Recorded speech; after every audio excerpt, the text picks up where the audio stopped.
Shri Gurudeva, Namaste. I'm Shri Gurudeva, class 10. I'm studying BGS National Public School. Today, I'll be talking about wetland and landmass conservation. So, what is land and why is it important?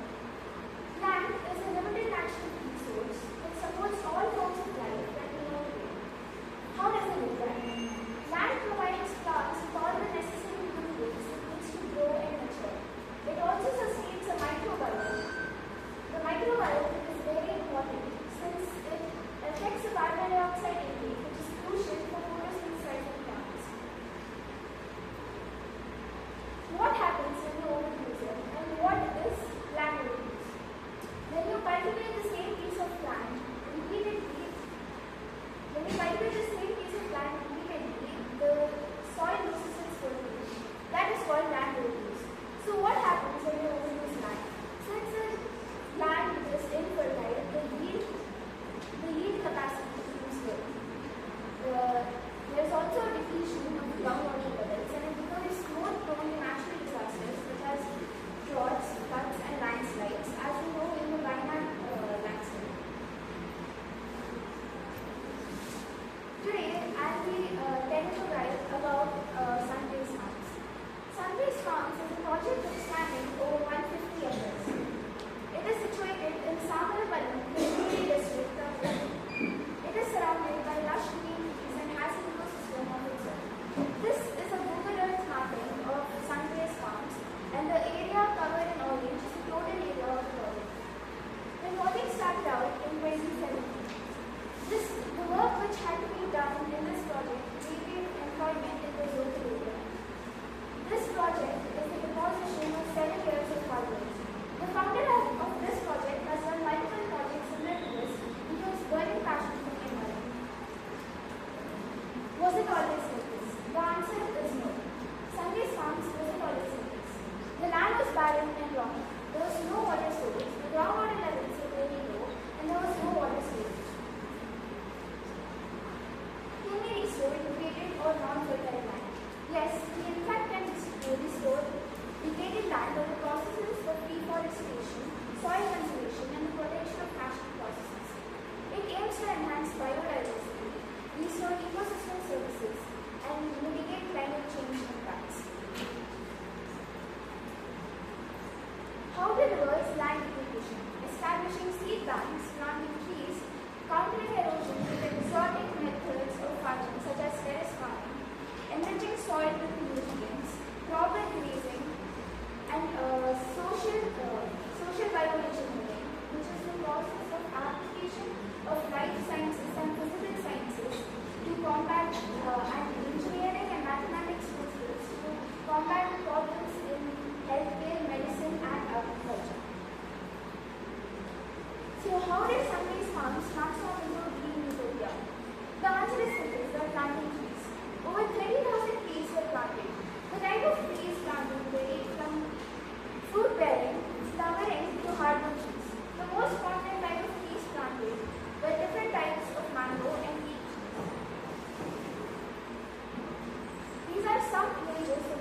further helps increase groundwater levels. These are authentic reports by TVRAMACHANDRA concerning the safety of borewell water. So, is the water from the borewell safe for consumption? Yes, the water is safe. Yes, the water is safe. It is free from harmful pathogens. It has the right amount of minerals. Can we create a manual lake? If so, what are the conditions to do so? Yes, we can create a lake. The conditions required to do so are: the ground beneath the lake should be saturated. That is, the holes and cracks in soil must be filled with water. That is only possible if the land is fertile, which in this case, the soil is healthy and fertile. There should also be a trench in the ground for the rainwater to collect. Creating a lake. Since water loss in the soil is not an issue, after the considerable deforestation, a man-made lake was able to be formed for storing water. Planting that huge number of trees helped in restoring groundwater. Here's a video of Netflix related to this project. This is in Sunday's Park.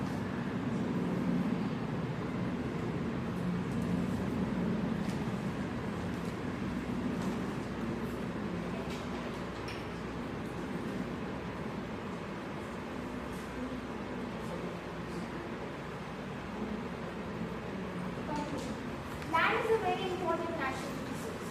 If we continue with our careless actions, it may lead to the degradation of land beyond repair. Hence, we should be mindful of our actions regarding soil and take measures so that we don't ruin our precious land. Thank you.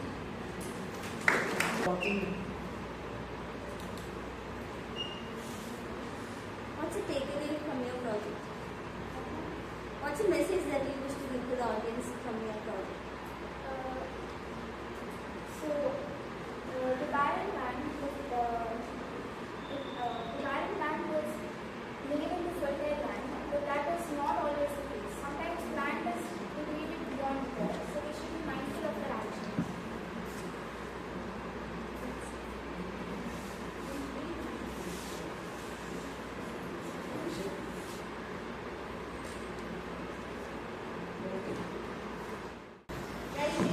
Good morning.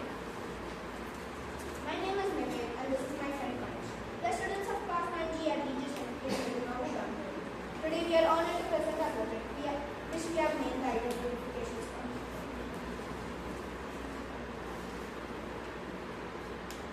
We have based our project on these three simple ideas: reduce, cut out and waste, and use resources wisely.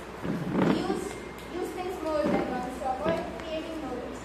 Recycle, turn used materials into something useful. We have embarked on this project with a clear goal: to develop a method for purifying lake water. That is environmentally sustainable and cost-effective and highly efficient. For our project, we have chosen the Hulimavu because it is a local lake that many of us know, and we have went inside the lake to conclude our being mistake so we can correct specific analysis.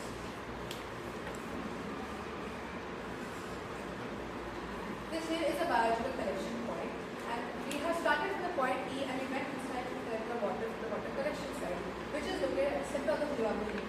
Then we further went inside the lake to explore the water bodies situated at other parts of the lake.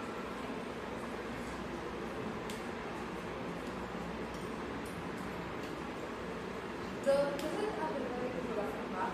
So it talks about the elevation of the entire Hulimavu lake. Average elevation is 910 meters, minimum elevation is 889 meters, and maximum elevation is 931 meters.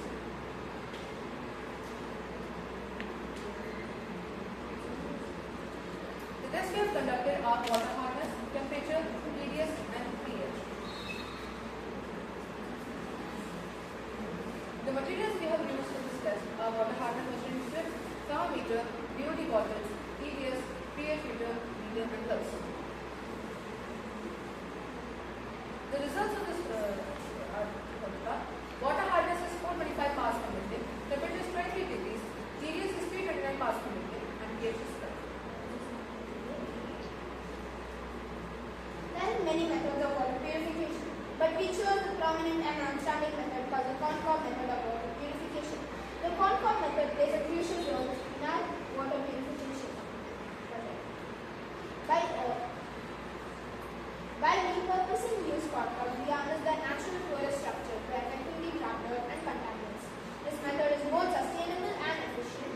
corncobs act as a natural filter, removing impurities from water.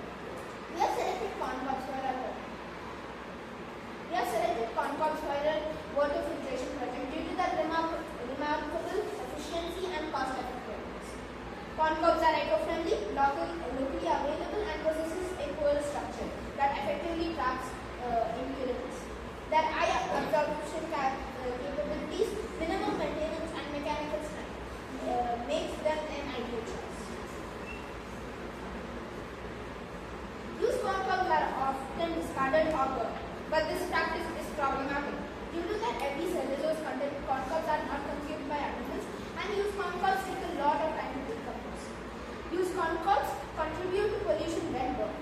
Our project addresses this issue by repurposing these corncobs for water filtration. By reusing, we not only reduce waste but also provide an eco-friendly solution. So this is the one process of the corncob purification. So when we pour the water, the porous structure of the corncob absorbs all the impurities, and the charcoal absorbs the toxins, which makes the water cleaner. And this is the and this is also a method, the presence of corncob method purification in the contaminant directly, as the lake contaminants through the porous structure of the corncob efficiently traps and immobilizes them. This filtration process effectively captures impurities, ensuring the lake water is clean. So, Test we have conducted after water purification results. Temperature is 24 degrees Celsius, TDS is 249 parts per million, and pH is 5.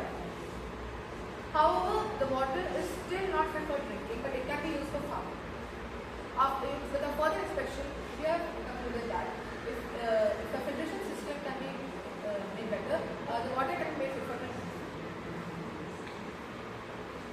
So the bibliography, basically the online site we collected the resources from that document for latitudes and longitudes, topographic map.com for the topographic map, Google Earth Pro for the biological map, YouTube for information on areas, and Google for information. And with the acknowledgement, we would like to express our sincere gratitude to everyone who supported and guided us throughout this project on idol purification. We are especially thankful to our science teachers whose expertise and engagement were invaluable in deepening our understanding. We also appreciate our families for the continuous support. Lastly, we extend our gratitude to the online resources that provided the necessary information. Now tell us, what is the purpose of corncob and charcoal? What do they do? The corncobs have a porous structure and also a very much absorbing structure. So like these pieces of corncobs will absorb all the impurities, and the charcoal will get rid of any toxins. Right? That mechanism you should know. Okay? Try to find out. So in the result section, you have the value right. So you compare with BA standard, then conclude that this water is polluted, then go to the purification. If I have to do it for your entire house, how I will do it? This looks like for one. So we are going to do a regular process using water bottles, also for doing an entire babies. So when the See, actually, one of the principles you should keep in mind when we design, the items which we use it for food, we should not use that. Corn is used as a food. See, that is the mistake the people in US did it. When they manufactured biofuel from corn, there was a conflict between food and fuel. So now, using the corn here, it might affect the sustenance of the corn. this is used corncobs. Basically, the corncobs that are already the kernels are taken off. Your picture doesn't show. Yeah, Okay. we couldn't get a picture. Okay. What you say is correct. Okay. What's your name? Veda. Huh? Veda.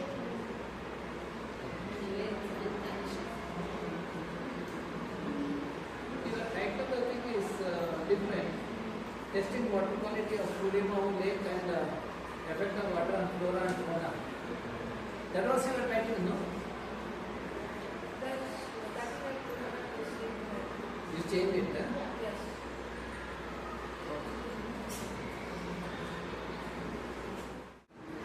Namaste, I Pooja from 9th and I am Bharata from 9A and we are presenting our project on the topic effects of butterfly on invasive plants.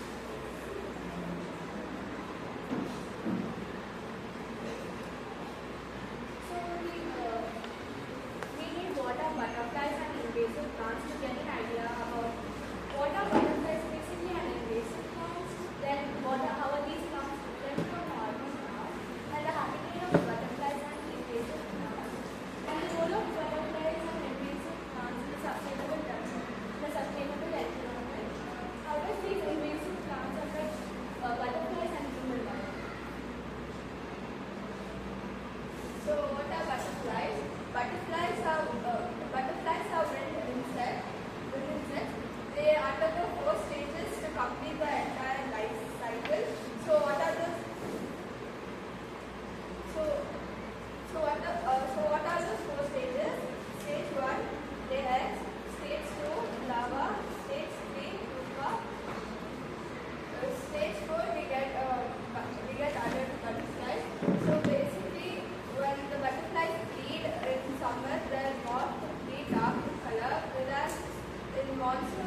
plants increase, they would crowd out of native species. So this results in less opportunities for the butterflies to produce successfully. So this caused particular problems for rare endangered butterfly species.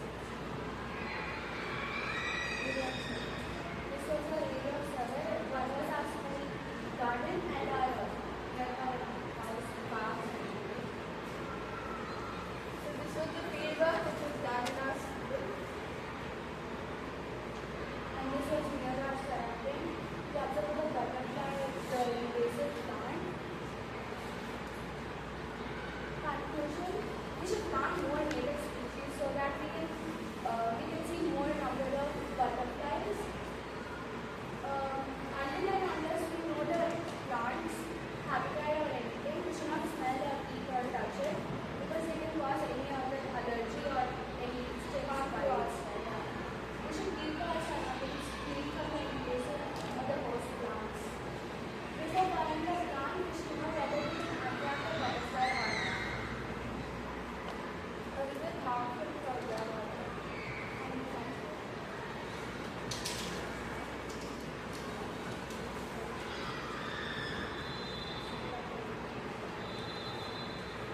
This was a field of the butterflies.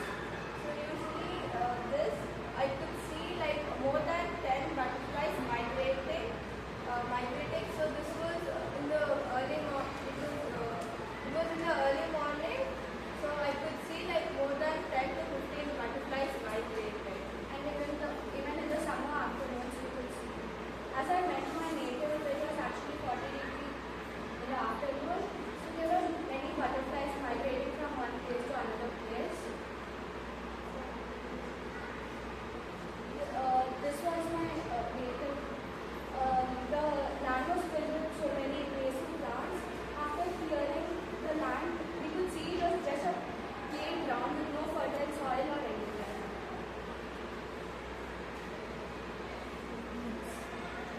Thank you.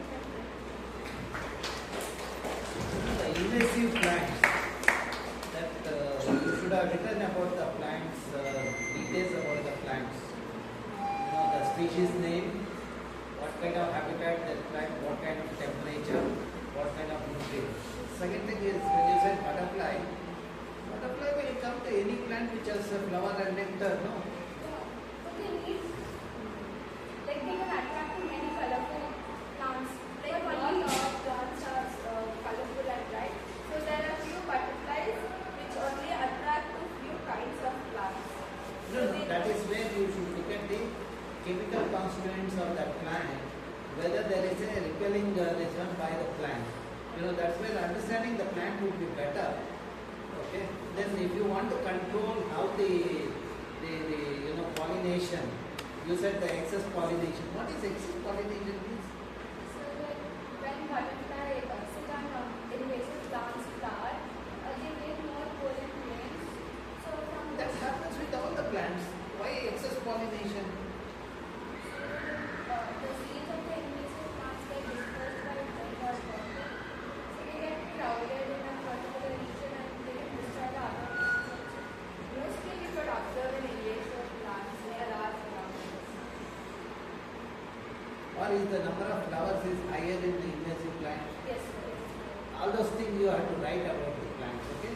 Take that lantana or whichever the species you are talking about, write about that physiology of the plant and also their reproductive thing also, the dispersal, etc. Then how the butterfly plays a role in that you can mention that, okay? So, and also the species name of the butterflies. Which are the species you come across? You are talking about butterflies, no? Yes, sir. Which are the species you have come across? So, You should have written in the slide. Already that has gone for a toss, the paper. blue monarch butterfly, common folding, common crow, common yellow grass, blue tiger, blue jay and silver. See, that is where, suppose if the butterfly species, some species are attracted to that, you should mention that. And why they are attracted to the invasive plants. Okay. So your objective is to control the invasive plant or To decrease the number of large plants and plant more native plants. So in that photograph, you can just write down the species name. So you can include also one table wherein you will list out all the butterflies found in your study area, then their common name and scientific name, and also number of species found. Okay, for each and every individual, how many numbers you have found. So similar that you have to write in the conclusion part also, which is the most commonly found butterfly and all that. Okay. So regarding the study area, you should map your study area properly. You know how to do it? Okay, so Tulika ma'am did a presentation, so it is available in our website. Go through the video. Okay. you were there, no? Last presentation by us. So I couldn't download that app or listen. I checked with Google also, it does not work. That's why I No, didn't. you should ask your parents and teacher. They will help you out, okay? That is not an excuse saying that I couldn't download. If you cannot download, who else can do it? Your age group only downloads all the apps, you know. Anyway, you do that, okay? Yes, sir, I'll ask. Okay, thank you. I am Khushi Bhargava and I am giving you a presentation about organic farming and ecosystem services. So, as we all know, organic farming in general terms means a method of farming in which the farmers don't use any artificial means to cultivate, or basically the plants which they grow are growing at a natural pace and in their natural environment. So there are And many you read the techniques. project Yeah. because the right to water given is different. Renewable energy and So just check the names and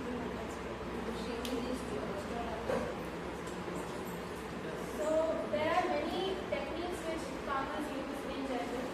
So they might be using manure as a natural fertilizer to help the plants grow, or it can be many other techniques like crop rotation or companion planting.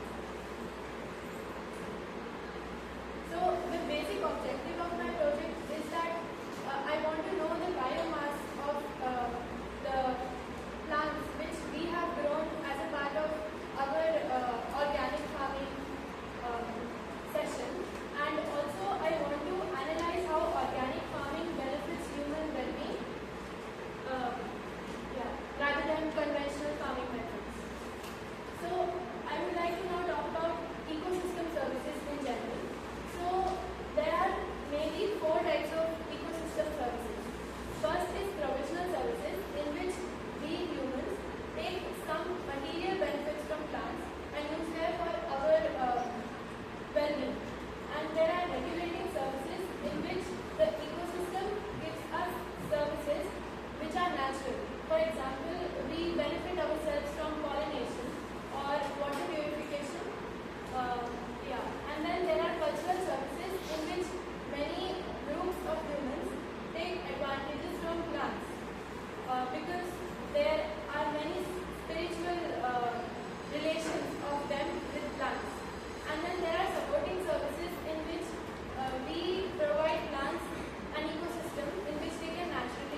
the net profit will be more in organic farming. This is one more graph showing the same and some other aspects of the differences between conventional and organic farming. So the results which are obtained are organic farming yields are generally lower by 18.4% on an average than conventional farming. Organic farming uses less soil, about 7%, and organic farming may have greater biodiversity than conventional farming. For example, in one study, organic farms had 23 species of vertebrates seen, while conventional farms in that sense had only 9 vertebrate species. And as I told earlier, organic food crops may have higher vitamin C, antioxidants, and higher levels of some other minerals, but have lower nitrates or proteins. And organic farming may have more net profit as compared to conventional farming, about 43.91%. Some studies have also shown that in areas close to organic farms, the people which completely depend on organic farming for their intake and live near to those farms have lesser health issues because the air which they breathe is completely natural, which they get from the plants which are naturally grown in their own environment.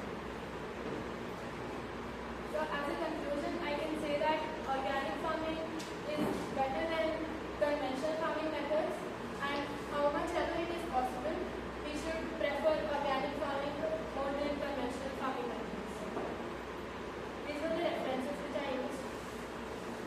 Thank you. And I would also like to say that in future, my project will be continued, and I would also like to add some elements where some of the organisms, I will show that how they are related and how they help organic farming or help in ecosystem services to humans.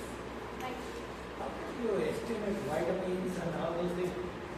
You said antioxidant, vitamin, etc. are higher in organic compared to the others, no? Conventional. Yeah, so all this data I took from my references, and whatever was listed in those references, that is what I took. This is the slide in the which references, the thing, you have grown the plant. You should have estimated to make this statement. But you do not know in what condition they have grown that and how they have done the experiment. yes, sir. You understood, no? This thing is now also happening. So the next time when we harvest, we will try to do the mapping ourselves. And also the list of the pollinators that come there. Okay. And you talked about the ecosystem services. I didn't get that ecosystem services pertaining to this. No. You, in one slide, you talked about those provisioning, regulating, cultural. But with reference to these plants or this one, what are the services you got? I basically wanted to show the relation between provisional services in this organic farming, and I listed the others because they were falling under this topic, and I wanted to study about these fields also more in the future with the progress of my I think project. it is not very clear, but you see that, how to improve that, okay? So it is not clear for me. Let me see. I'll Last try to time make you it took better. part, no, Kushi? Yeah. Last event also you were there, right? This year I was not in this study area. Actually, it was not matching with the theme, so I changed it. Okay, you need the improvement, okay? Yeah. Okay, thanks, Kushi. Thanks.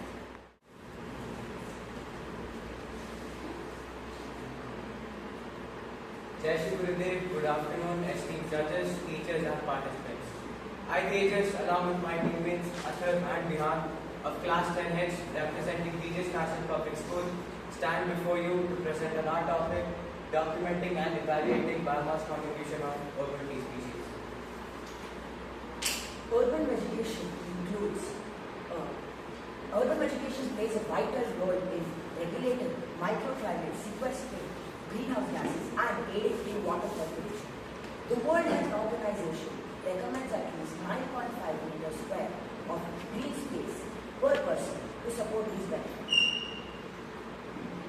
A person offsets approximately 192 to 328 kg of carbon dioxide per year, and we require 32 to 55 trees. This highlights the importance of vegetation in urban areas. Our objectives. It was to make an inventory of tree species and measure the biomass of different tree species in the urban areas. We also compared biomass contribution from the different areas. We evaluated the role of the tree species in carbon sequestration, and we also tried to make an impact on sustainability. We started by mapping the study area. We collected the data and evaluated the biomass of the most abundant trees in the area. We classified the trees into avenue, windbreakers, road dividers, sound barriers, and medicinal trees. The first study area is located in Shantiniketan layout, and it consists of approximately 120,838.23 meters square. The second study area, Meenakshi layout, Bannerghatta, located in Meenakshi layout, Bannerghatta, which consists of area 99,563.62 meters square. Study area 3, the BGS National Public School, which consists of area 28,003.15 meters square. Jai Shri Gurudev. The current slide illustrates the distribution of distinct tree species and its total count in a graphical format. Here we can observe that Honge Mara is the most abundant tree. So in Shantiniketan layout, in 4 distinct parts, we have employed the well-known quadrat method to calculate the plant population density. This method involves averaging the total number of trees or plants over these areas. So for example, in Kutumba Park, the total area is 1,196.18 meters square. The total number of plants are 52. We have divided the study area into 4 quadrants, resulting in the plant population density to be 13. We have followed a similar process for the rest of the 3 parts. And here, this is the data collected from Meenakshi layout. And this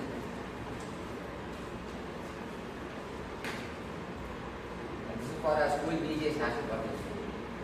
Here we have found that Areca palm is found to be the most abundant plant.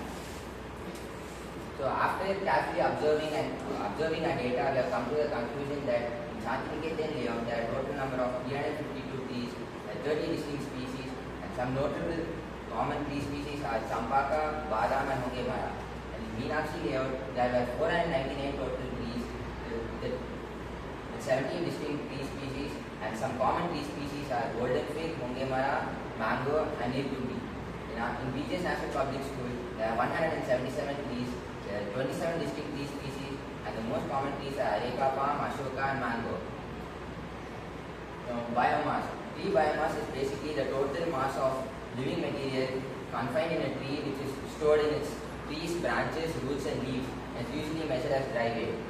Some notable ecological importances of biomass are: it helps in carbon sequestration, that is, the tree store carbon and reduce the atmospheric carbon dioxide, helping to combat climate change.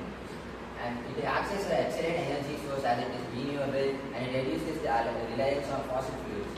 It helps in nutrient cycling, as when we decompose tree biomass, it enriches the soil with nutrients, helping plants to grow better. And it plays a major role in water regulation, as it influences the water cycle and regulates the local hydrology. Coming to the biomass calculation. One must know the basic measurements of the tree, that is the girth in inches, which must be measured at a height of 1.37 meter above the ground, and the height of the tree in feet, for which we have used a DIY calculator. The first step would be calculating the above ground biomass, for which we use the formula in the PPT. And the second step would be calculating the below ground biomass, that accounts for about 20% of the above ground biomass. Third step includes the calculating the total biomass. When simplified, we get it into 1.2 into the above ground biomass. Fourth step includes the calculation of the total dry weight of the tree, which is the trunk, the branches, roots, and the leaves, which accounts for about 72.5% of the tree. Step 5 includes calculating the total carbon weight, that is the amount of carbon dioxide that is stored in the tree, which accounts for about 50% of the dry weight. Step 6 includes the calculating carbon sequestration. One must be aware of the ratio of carbon to carbon dioxide, which is 3.667, which when multiplied with the total carbon weight, will be left with the total carbon sequestered directly. This is the biomass that were calculated in the study area 1. That the most prominent species were Hulimavu, Hulimavu, Badam, Ashoka and Champaka. The total carbon sequestered in kgs is as follows. In study area 2, the most prominent tree species were the Nirgundi, Areca palm, Mungemara, mango and the African tulip tree, where the total carbon sequestered in kgs is as follows. And in the study area 3, the most prominent tree species were the cook pine, mango, Areca palm, jamun, fig. The total carbon sequestration in kgs is as follows. One thing to note is that we have taken the age of the tree to be 15 years. So coming to the ecological importance of few prominent species. So in the year 1973, there were 979 tree species recorded in Bengaluru, and in 2014, the case study done by IISC, there were 117 species recorded. This is the drastic reduction which is the main cause of urbanization. And in our 3 areas of study, we are able to document 43 different species. Coming to the ecological importance of African tulip tree, which is a pollinating powerhouse and has nectar-rich blossoms. It is a huge tree with a great biomass and plays an important role in carbon sequestration. Coming to the Ashoka tree, which is a tall tree and acts as an avenue tree as well as a windbreaker tree. It has many medicinal uses, such as it manages the blood sugar level and its leaves are tannin-rich, which prevents internal bleeding and alleviates joint pain. Badam, which again is a huge tree, plays an important role in carbon sequestration. The Mungemara is a drought-resistant tree which is also deep-rooted and high seed oil content. The Nirgundi has anti-inflammatory properties. The results. Among the 3 areas of study, we are able to find that study area 1 and study area 2 are of comparable sizes. And in study area 2 has 499 number of trees and 30 different species. Study area 1 has 352 number of trees and 30 different species. Our school, BGS, consists of 177 number of trees and 27 different species. Among the 3 areas of study, Milleta Finata, also called as the Mungemara, was found to be the most prominent one. And from the trees which we have collected, the trees were categorized in the avenue trees, windbreaker trees, medicinal plants, root dividers and sun barriers. Examples are as follows. Recommendations. We would recommend the colony associations to tag trees with its species, its scientific name, as well as the ecological importance, that is its role in carbon sequestration. This helps the people around it to be aware of the importance that these trees play for ecological sustainability and local biodiversity. Additionally, we would suggest these associations to organize plantation drives. So in conclusion, we have found that from among the 3 study areas, 13 most abundant trees sequester around 34,610 kilograms of carbon per year, offsetting the annual carbon emissions of a typical urban car driving around 3,000 to 5,000 kilometers. Assuming that a typical urban petrol car emits about 2,000 to 3,000 kilograms of carbon and 3,000 to 4,000 kilograms of carbon emitted by a diesel car, it raises the importance for us to expand green spaces which reduces atmospheric carbon dioxide and helps to fight against climate change. So these slides, in this slide we have attached the references we have used.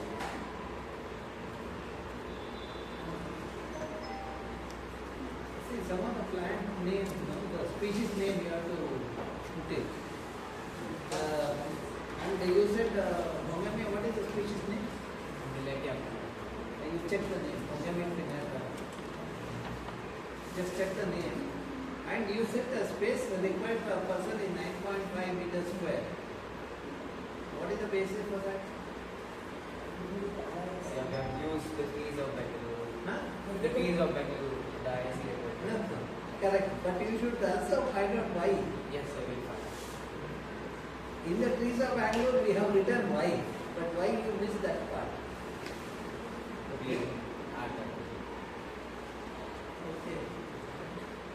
Like sir said, it should be scientific name, like you are written common in mango. Instead of that, Mangifera indica, like that. And the aim is to find out the carbon sequestration. So you should mention it and properly create a graph or something. So we'll get to know easily. And while measuring the girth, how you guys measure the girth of the tree? Which height you take it? 1.6. No, like it should be in our chest height, breast height, or like your, 130 centimeters is fine. for them. Yeah, that's why 130 is better. Okay, then Their chest height is lower than the normal. yeah. I've seen in one picture they are taking from. You are taken at the bottom now. Why is that? Okay, then it's fine.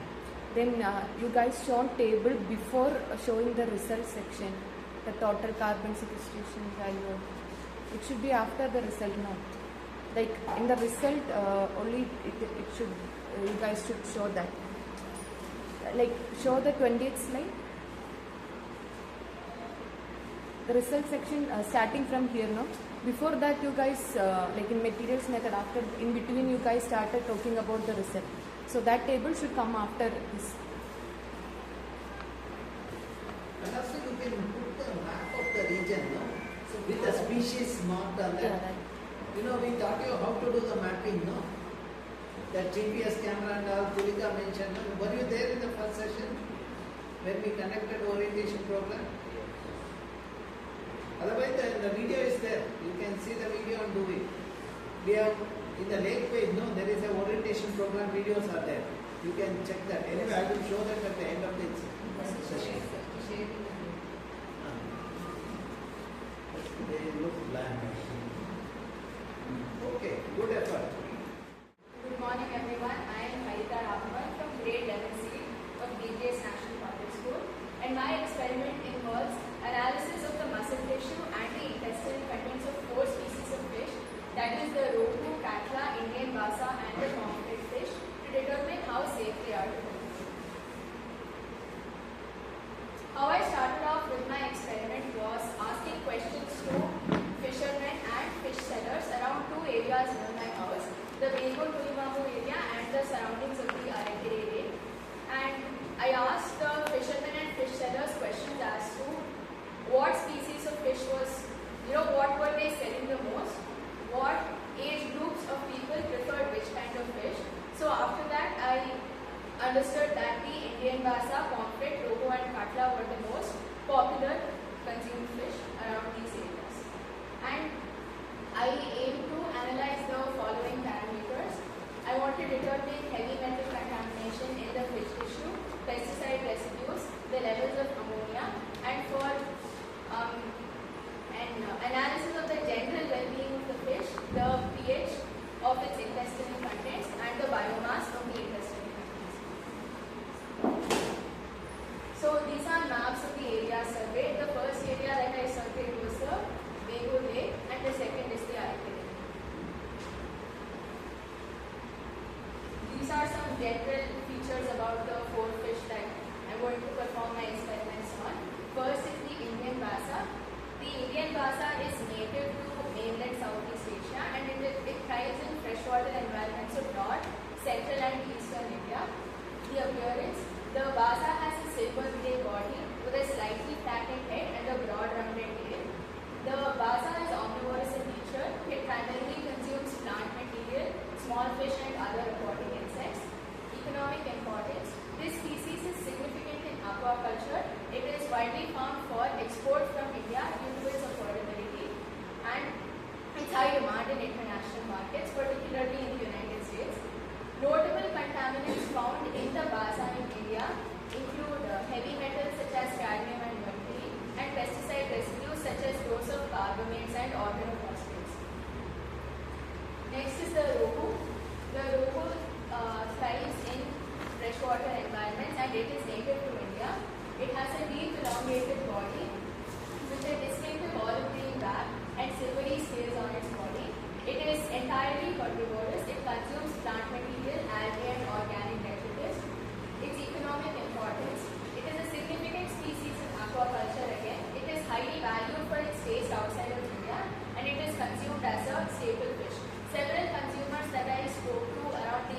that I surveyed also said several members of their family preferred eating the rohu fish. Notable contaminants in the rohu fish in India are heavy metals like arsenic, lead and mercury, apart from pesticide residues. The katla, it thrives in freshwater environments. All of these are freshwater fish that I am going to experiment on. The katla has a large broad head with a protruding lower jaw, a silver grey body with a slightly darker back. It is an omnivorous fish. Its diet consists of plankton like phytoplankton and zooplankton. It is a significant species in aquaculture because it is prized for its rapid growth and the rate at which it breeds. Notable contaminants include heavy metals again and pesticide residues. All of these fish will certainly have pesticide residues because they are cultured fish that are grown by man as part of projects such as mixed farming. So whatever pesticides are used as part of the agricultural process will leach into the water that these fish are growing in. Next, the Atlantic pomfret. It is a coastal fish that is native to the Indian Ocean. It can survive in brackish water and marine environments. The pomfret can be silver or golden. The Atlantic pomfret in particular is silver. It has a deep and flat body with a forked tail and long pectoral fins. It is again an omnivorous fish whose diet consists of small fish, crustaceans and plankton. It is a significant species in the seafood market. It is considered one of the most flavorful fish to be exported from India and its high market price. The pomfret has been reported with cases of heavy contamination involving metals like mercury and cadmium, pesticide residues and even the presence of microorganisms, bacterial pathogens such as Vibrio bacteria, Salmonella and E. coli. Okay, I have actually not been able to carry out my experiment yet because I learned recently that as in schools dissection is not permitted, but these are parameters that if I got permission I would hope to analyze.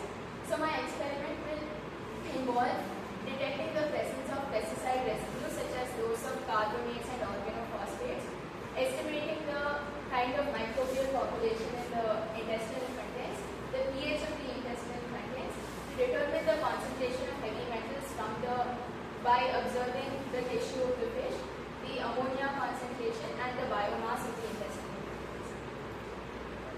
And a histopathological examination of the tissue of the fish will involve observations under the microscope. So the notable observations indicating contamination in the fish are muscle fiber degeneration and inflammation. These are commonly observed in fish where pesticide residues are high. Inflammation and cellular necrosis and fibrosis, which indicates the presence of heavy metals, and cell swelling, which is due to the presence of ammonia. While I may not be able to detect large amounts of ammonia in the muscle tissue itself, if we were to perform an analysis on blood, the ammonia levels would be better because deposition of ammonia is more in the blood than in the muscle tissue. So first, pH estimation and analysis. This is to determine the overall health of the fish and also to indirectly analyze the water quality of its habitat. And variations in the pH of the intestinal contents can show changes in microbial activity or digestion processes in the fish. The normal pH of the intestinal contents of a healthy fish is between 6.5 and 7.5, depending on the kind of water that the fish lives in or what it consumes. This can vary slightly, but the variation should not be enormous, obviously. Heavy metal concentration. After determining the presence of heavy metals, I will not be able to make a quantitative analysis, but I will definitely be able to tell qualitatively how severe the heavy metal contamination is, if there is any contamination. So, most fish in India are contaminated by these three heavy metals, cadmium, arsenic and nickel, apart from lead and mercury.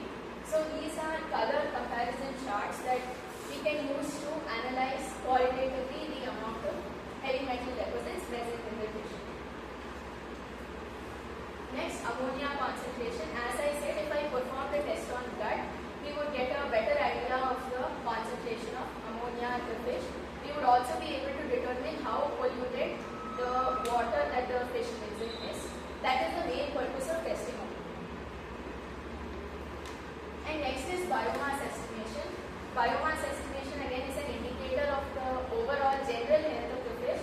We can determine how much food the fish is consuming and what kind of food material it is consuming. So the formula that I will use to calculate biomass of the intestinal contents is equal to biomass density into the sample volume. And pesticide residue. I have listed the most common pesticides found in most fish in India. So those two broad categories are organophosphates and carbonates. While I will not be able to exactly determine which organophosphate or which carbonate, I can perform different tests to identify which of these two classes of pesticides is present in a larger extent. Yeah, thank you. You have not done the experiment at all. No, sir. See, what you should do is, who said there is a restriction on For ethics, this one? ethics certificate should be needed for killing animals. Yes, sir. Our teachers, my biology teacher is the one that told me this sort of dissection will not be possible. You eat fish at home. No, sir. Okay, you get a fish and get it dissected in a house where they cook fish. Okay, sir. Collect the tissue. You take it to. I thought about that also, sir, but then for me to, I need microscopes and Can centrifuges. you listen to me? Yes, sir. Okay, there is a fishery research institute is there in Hesrughatta. There are the equipments are available where you can do the heavy metal quantification. Okay, so don't worry about the restriction. I don't think there is a restriction, but that requires a certain protocol to be followed. You need to take that approval, that's all. Yes, sir. There is no restriction as such. So your teacher has taken the simplistic part of this one, saying that there is restriction. So that is not true also. Because I have seen other students doing it. They have taken the approval and they are doing it. Okay. So my suggestion to you is you also look at the water quality of the lake, and you are assuming where the pesticide comes to these lakes. So now all these are cultured fish. More than what is found naturally, these are grown in order to be exported. And this is happening in association with agriculture also. These fish are grown as Where part is of that the pesticide use happens? in the crops. urban area. What the farmers are using in the crops is reaching into that water. Please check that. Okay. Please check. Okay. Because that is more challenging. Pesticide quantification. Okay. So, you can add a table where you have not done experiment as such now. Yes. So if you are able to do it, you do it, or else. No, she has to do it, not able Yeah. to do it. Okay. And then you add a table where you will write all the heavy metals and all the pollutants and how it affects the fish population, and also if we ingest that, what are the likely diseases that we will get over. So you can add a table like that. So in introduction slides, you have mentioned notable contaminants now, every slides. So you please cite the literature, like from which literature you took, like in BAS you have mentioned like many contaminants are there. So please cite the. Okay. Then like all of these fishes are from aquaculture pond or. Yes, ma'am. Most of them. Okay, then aquaculture pond means it should be in a semi-intensive, like it should be in a concreted place, no? You know. Okay, ma'am. I was not aware of that. I thought. Then only you can. Then only you will get to know whether it is from agricultural areas, no? So don't assume like that. Whether if it is an intensive area, which means it is closed. So no agricultural runoff and all. So you should check with that with the farmers or people who given the fishes. Okay. Good morning everyone, Jai Shri Gurudev. My project will be covering the prospects of renewable energy in India. I'll be doing an overall analysis of the energy sector. Alright. Now, when we talk about renewable energy and why do we need to work on renewable energy, clearly outlined in the Sustainable Development Goals of the United Nations. Firstly, Sustainable Development Goal 7 is talk about affordable and clean energy. Secondly, we talk about Sustainable Development Goal 11, which talk about cities and communities being sustainable over time, and sustainable development goal 13, which talks about climate action. Now we have to invest in sustainable energy, given the fact that climate change is worsening. There is so many other issues that are coming up, and the very basis for all of this, for every different development is like energy, and if our energy itself is sustainable, we can go much further. Now, if we have to analyze these sectors to see where we can develop, we need to understand where we stand today. So this is the generation capacity fuel-wise as of 2023 from the Ministry of Power. We can see that over 56% of India's installed energy generation capacity is fossil fuel based, with a whopping 49% coming from coal. One very important thing to note here is the coal that used in thermal generation power plants are the lowest quality of coal with high levels of impurities. We cannot use this coal for any other purpose, that's why we are resorting to using it as a thermal power generation. The problem is because there are so many impurities, they will not burn that thing. They contribute unbelievable amounts of pollution to our environment. Now, when we come about non-fossil fuels, we have 42% of India's installed generation capacity is 43%. But if you look at it renewably, not all of it is purely renewable.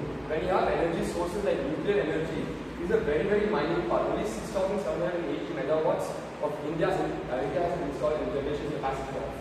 As of 2023, we have about 4 lakh megawatts worth of renewable energy generation, total generation capacity. In that only 30% comes from sustainable renewable energy like wind and solar, things that do not produce other waste, whereas we will get it from other sources like nuclear energy.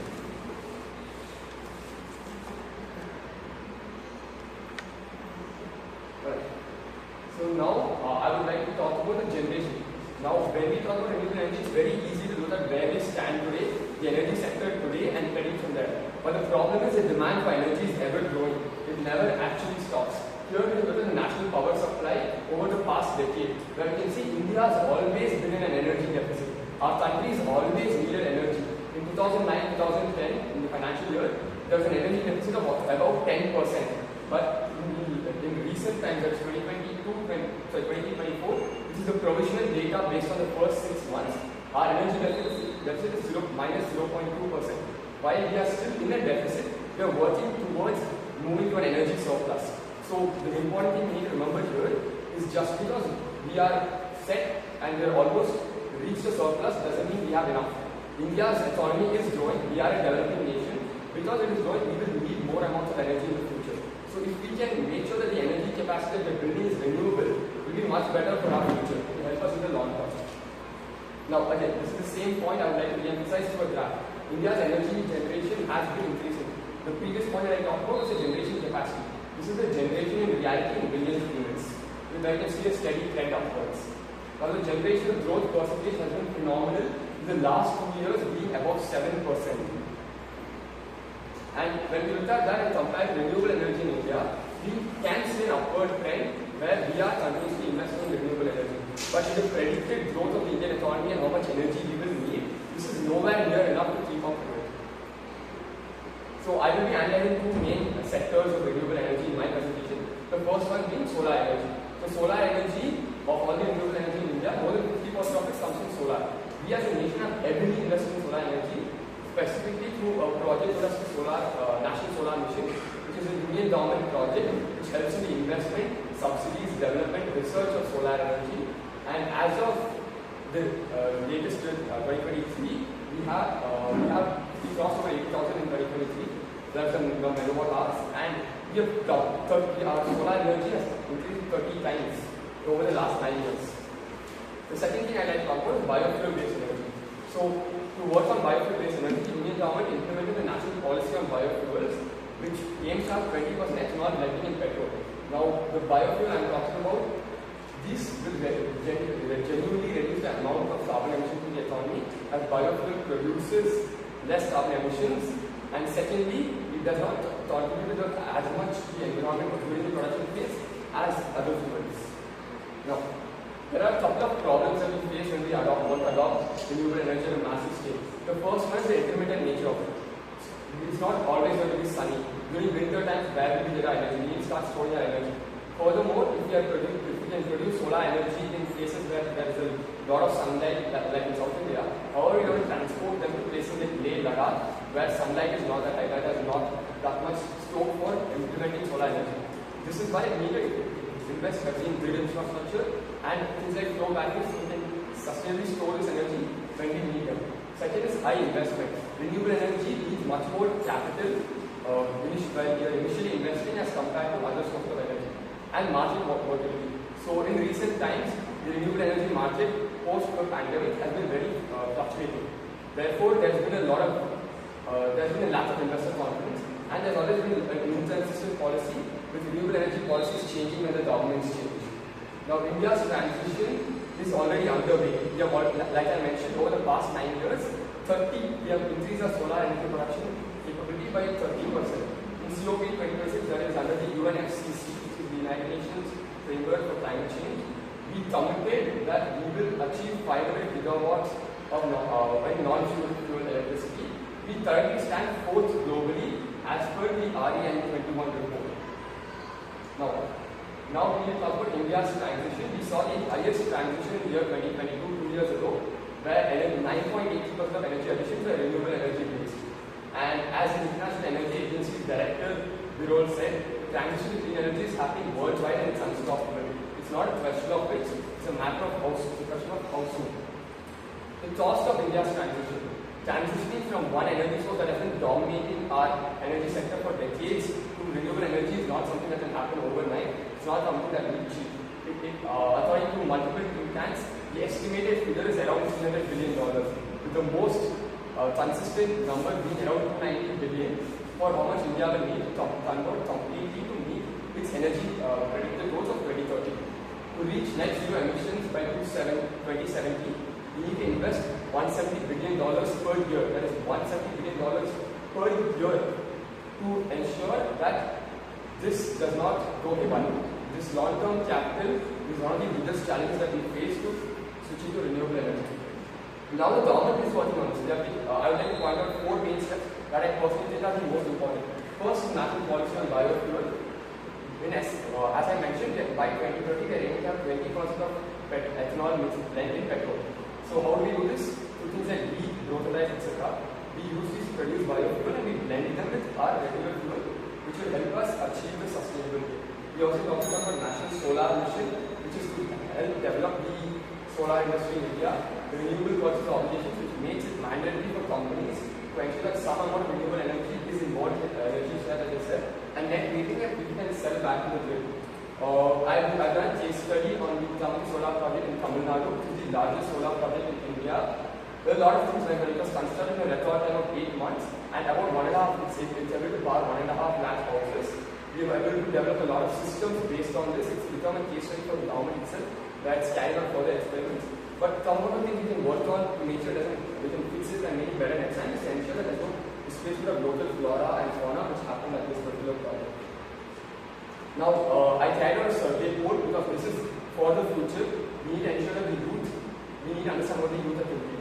Majority of the youth agree that we can achieve our climate goals, that is 50% renewable energy by 2030, with almost 38% saying yes, but we will face challenges, and we as a youth are sure that we will overcome those challenges.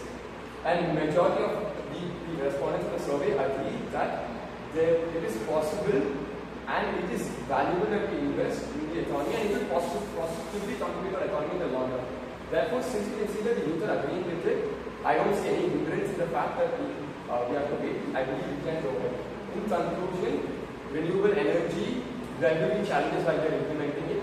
There will be a lot of hardships along the way, but in the long term, it is what we need to do to ensure that we have a habitable earth for our future generations. I have a few recommendations to take place, 5 in specific. Firstly, I believe that we should invest in rooftop and urban areas. Government should provide subsidies and for such. We need to allocate more funds for research in biofuel, as that has been stagnant over the past 4 years. The latest budget did not address this. We need to also invest in large-scale energy storage systems. We also need to improve the high long-range transmission, as I mentioned, and we need to implement a carbon pricing system. These are my references that I have used for the project.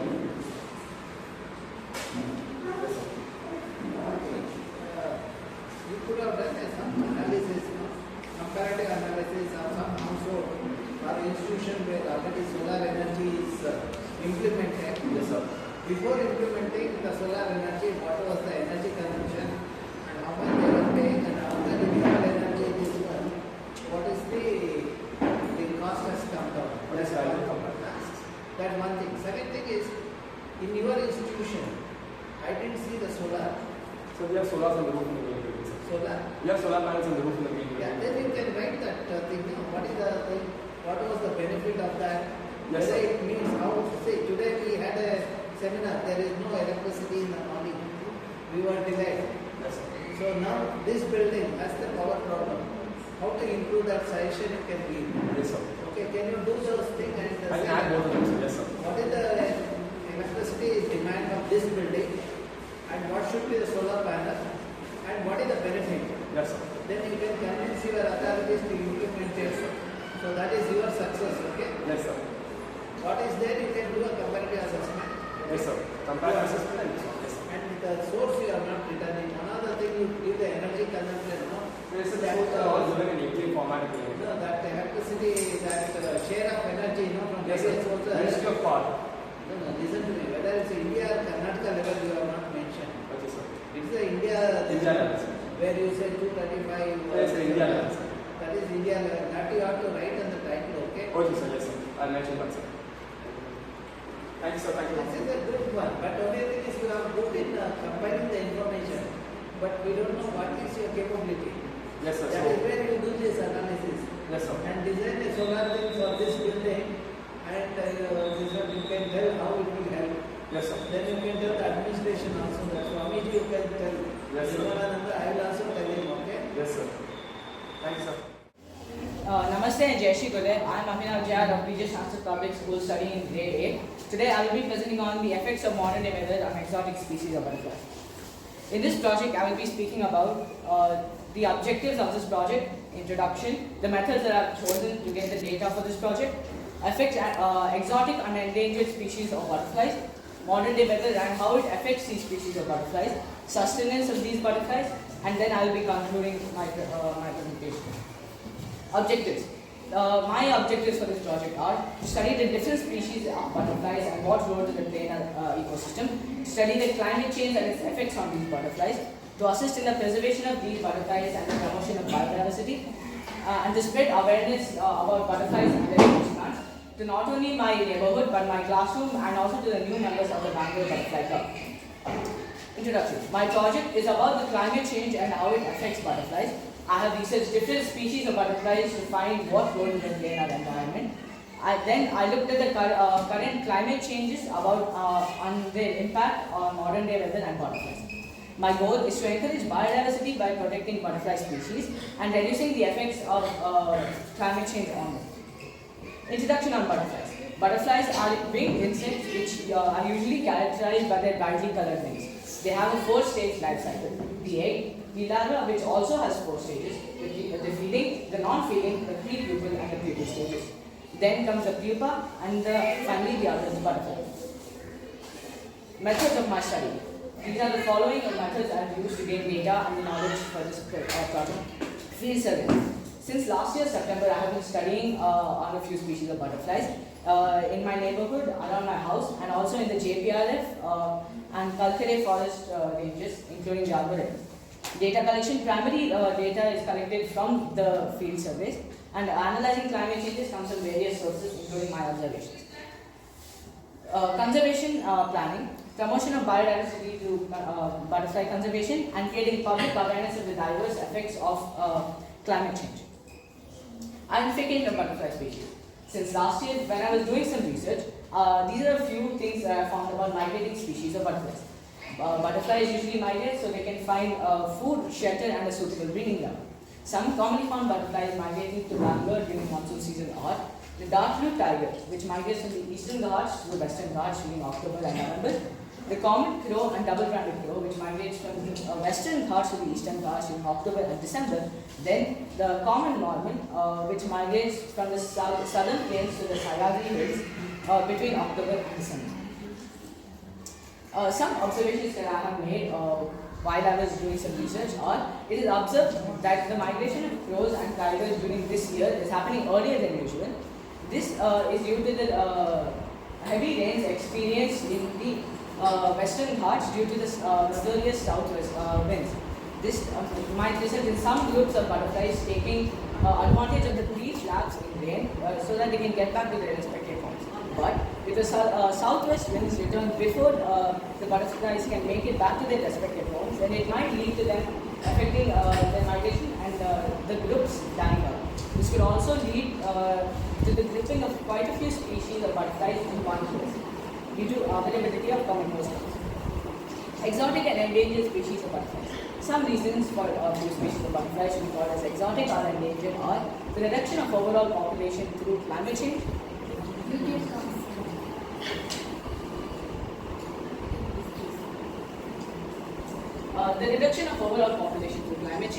habitat destruction, human connectors, and then not being able to find enough food as a decline of very fragile habitats. Some examples of these are the Kayseri Hill, the Langes Metal Marsh, Blue Morpho, and the Peacock Bird. Let us see about the Kayseri Hill and Langes Metal Marsh in detail. The Kayseri Hill, also known as the Emperor of India, belongs to the swallowtail family. This butterfly is usually found around eastern Himalayas, around the areas that have an elevation of 6,000 to 10,000 feet.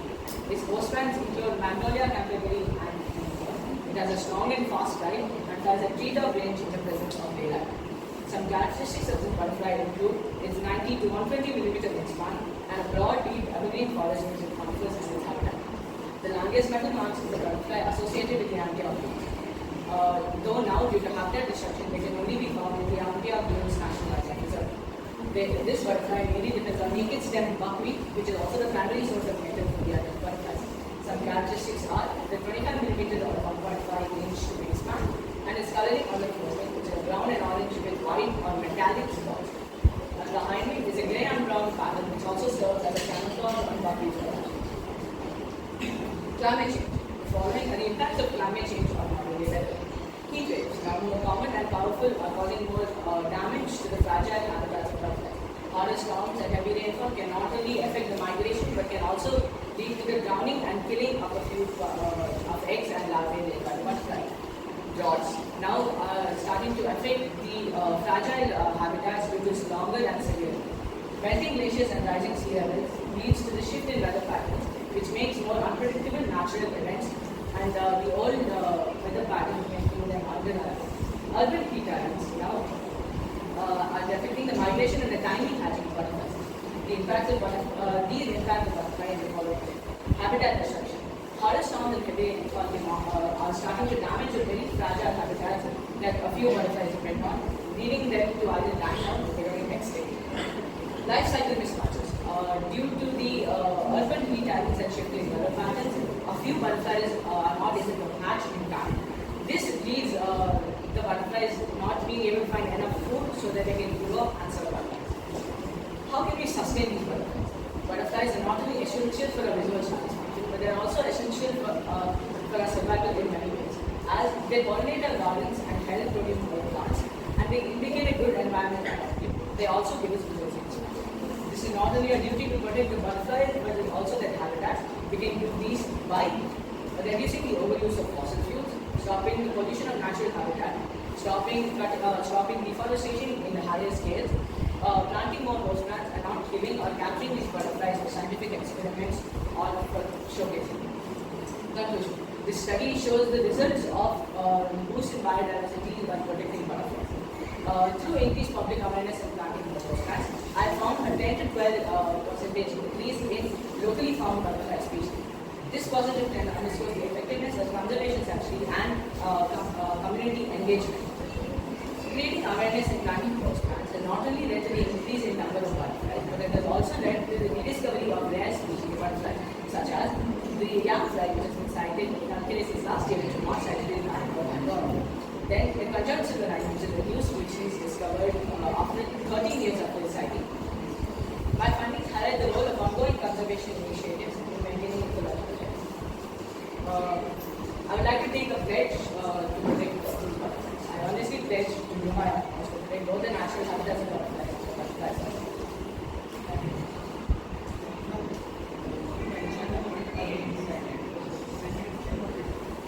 It is when we keep like strapped in these mountain and glass and it keeps reflecting and it stays down.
change. That is, you are given the general take, not related to your study. Okay. This is the generally all we Yes. But we can understand that this is the generally that every topic is the very big topic that is brought as a government intelligence. Everything it is very, very important topic. That is the Yeah, I have given an explanation, but to reduce that. Yes. So you please that means you should not give like that. You can do the sum of the literature review also. You can add some point, not like this. Okay. Understood the question? Then host a tree of plants. That you just mentioned like that only. But you can put what are the host trees in your study place. Yeah. At least you can add that. Just you are given a general topic that points. Don't do like that. You should focus on your study and based on that study, what are the things you face, what are the important points you got, and how you can answer the thing that wise. This is the that people can understand. These are the main thing. But in your situation study, you should do. This everything you should keep it in your mind. Just the last question, you should give the answers. But in the host that you plan, in your study area, what are the plans you find out? Why that is coming in there? What is the reason? Which plant they are finding from this place? Like that. Then it will be more interesting. Okay. Thank you. Good morning everyone, this is Yoshika from BGS and PS Class 8, and today I will be talking about empowering farmers with innovative technology solution and future of agriculture. Before we get there, I am going to tell the challenges faced by farmers. Little louder. Okay. Weather-related issues, soil degradation, soil erosion, climate change, water scarcity are some significant changes for farmers' challenges. In the recent economic survey 2023 to 24, the survey says that factors like harsh weather changes and then soil degradation, lower reservoirs levels have led lower farm outputs and higher prices in the past 2 years. So this study was done for 2023 to 24 and the report stated that these are the highlighted challenges of farmers and we need to support them to make farming better. So that's why I'm here today to talk about the future of agriculture. So I'm here to talk about the challenges of farming and how we can work together to support them. So let me introduce you to our web-based platform. It's designed to provide personalized recommendation for planting, irrigation, fertilizer application to farmers in order to increase yields and reduce waste. This is how the web-based platform looks. Let me go through one by one the features. Yeah. So the first one is advanced weather forecasting. For example, with weather forecasting, the farmer will enter the scene and we get the weather information. We get the basic weather information for any droughts or any rainfall, precipitation, and all those information. And the rainfall prediction is kind of interrelated with it. But in rainfall prediction, it will mainly focus on precipitation and give early warning signs if there's potential droughts or heavy rainfall. For example, let's say a farmer is growing crops in a region prone to drought. Our platform can provide farmers with early warnings of drought if it can occur, and so that the farmer can take proactive measures to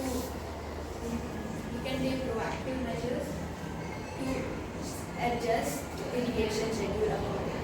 And the next one is fertilizer recommendation.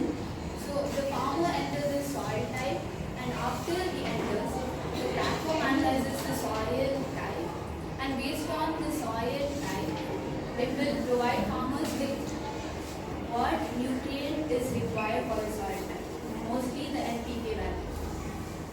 And then we have water usage. In addition to fertilizer recommendation, water usage system analyzes the crop type and then provides the farmer with the optimal irrigation schedule. We are committed to continually improving our platform and include more database, crop database. For now, we have only 3 options for crops. I know that's less. That is wheat, soybean, and corn. So, and these are the recommendations. Based on the findings, we say technology is improving, but farming should also improve. So, and also in the future, we're trying to add more additional features like intercropping, which recently the agriculture minister has told in the parliament that farmers can use intercropping as it is a sustainable farming practice. So we are planning to put that as a feature in our platform.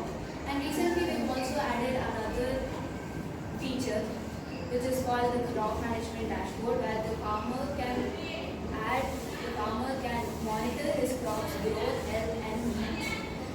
The farmer can simply log in using his unique username and password,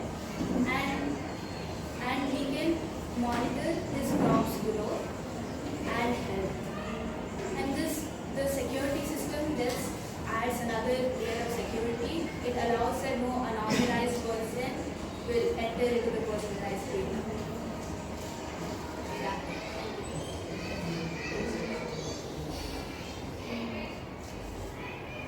So these are the references, and I have gone to Department of Horticulture to collect some data on farming challenges and also soil data, like the nutrients, and this is one magazine that I have read. I have some suggestions and doubts also. Your topic is that empowering the farmers with innovative technology. I didn't see any innovative technologies here. Then you are talk about that one database where you will collect all the data. First is, as I said, I have gone to Department of Horticulture.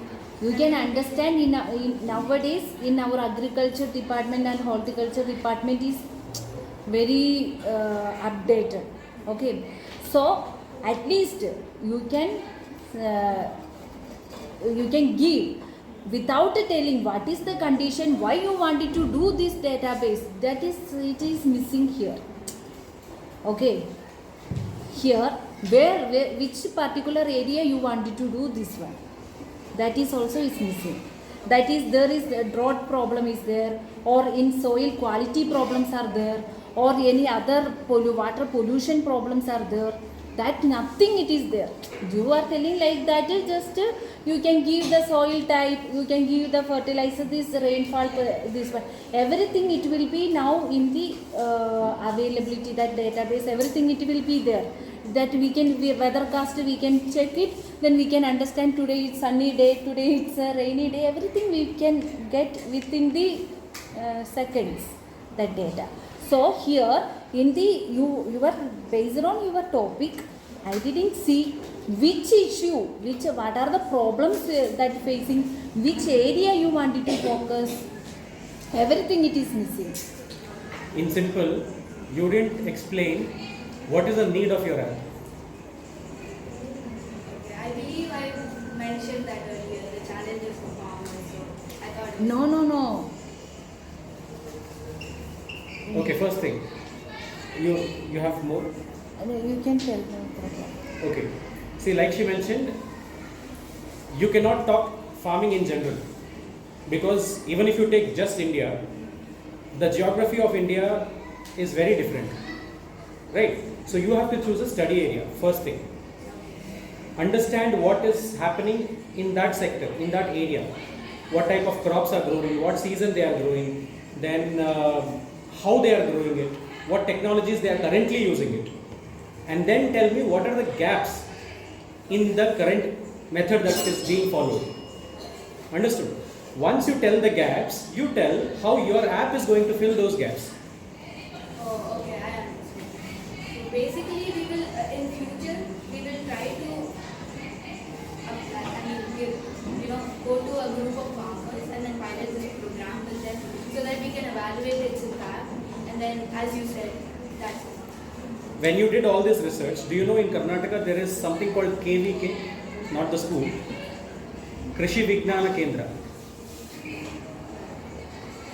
That is where whatever information you mentioned in your app, right, the rainfall, the drought prediction, the soil quality, the fertilizers that have to be used, all this information KVK is handling with the farmers. There are, in different panchayats, there are KVK centers which actually trains the farmers regularly on what is to be grown in what soil type, and they help in conducting the soil analysis. All these things are already existing, which means your app has no use. Maybe it is of use, but you do not know unless you understand what is happening currently. Right? That's why I said understand study area, understand the functions that are happening right now, the procedures, identify the gaps, and help in solving those gaps. Okay? And whatever you have mentioned, drought prediction, rainfall prediction, from where your app will take the data?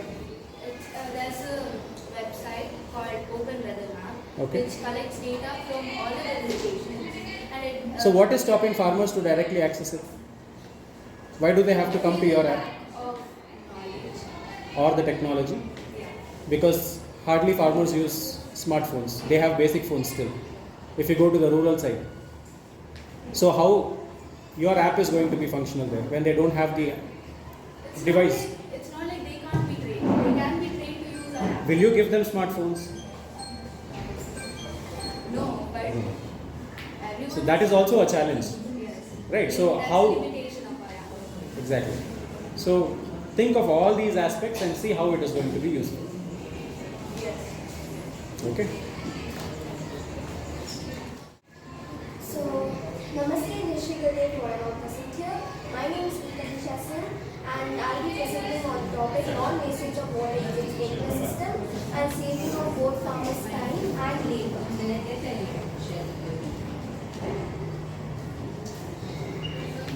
So, water has been considered as a naturally renewable resource. But what do you think? Do you think water is still in the state that it's renewable? Well, I don't think so. Water is getting wasted literally every minute, or let's say every second. Let's take a few examples of our daily life, like not closing the tap properly, or keeping the tap open while washing utensils, etc. But this not only happens in our homes, but also happens in farmlands and agricultural lands. So, using traditional water sprinkling methods like Rekhil, Rahat, Moat, etc. So drip irrigation system has been invented to conserve water, but there's also another type of sprinkling system known as a sprinkler system. Sprinkler system is a type of modern irrigation. They are perpendicular pipes having rotating nozzles on top and are connected to the main pipeline during regular intervals. But they are not sure that water is not getting wasted in sprinkler system. When the water sprinkles, even though the plant gets enough water, the sprinkler keeps sprinkling, and it's the farmer's duty to go and start and stop the sprinkler.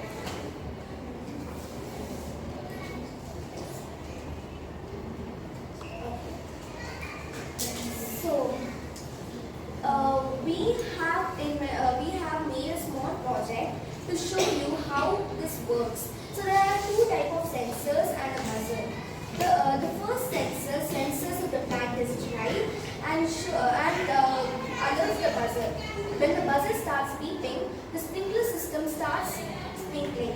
But now you might have a question at how it stops, and how it saves water. So this is when the second sensor comes into role. This senses how much percentage of water the plant needs and sends that much percentage to the sprinkler system. And sprinkler system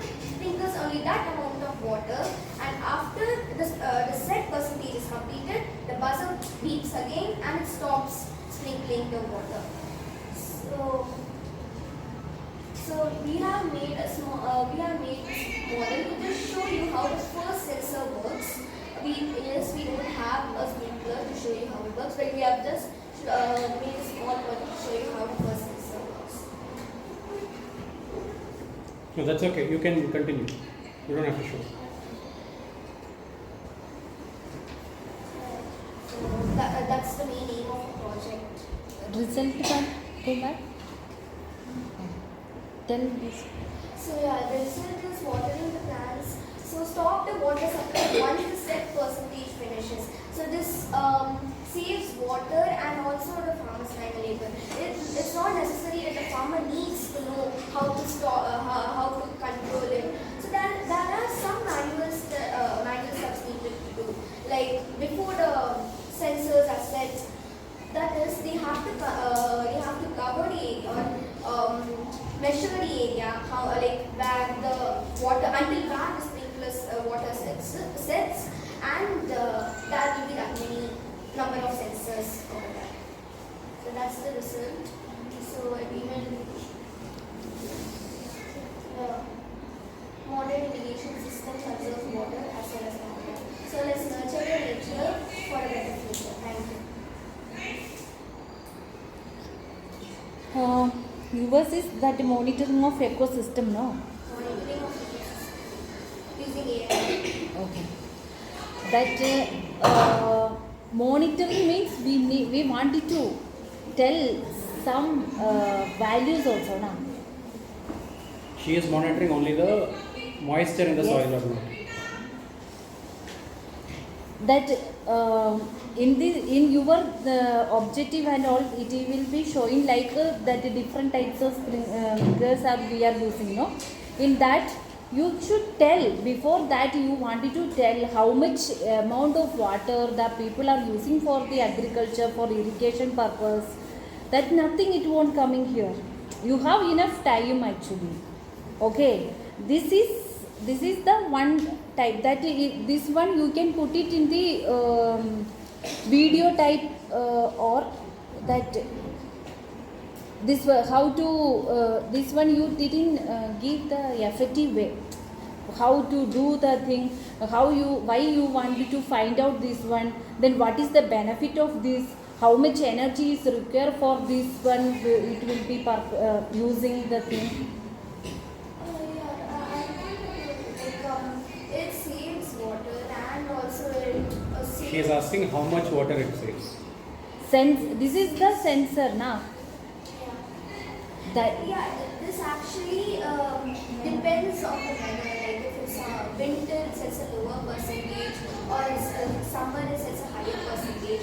So it sets only like that everything should be come to your slides now. When we will ask only, you are asking the answer in the question. But you should prepare your slides like that.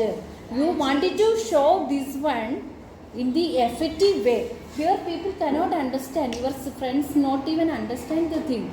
You should make it as a simple way and effective way. Yes, this is the way you can do this one. These are the advantages of this one.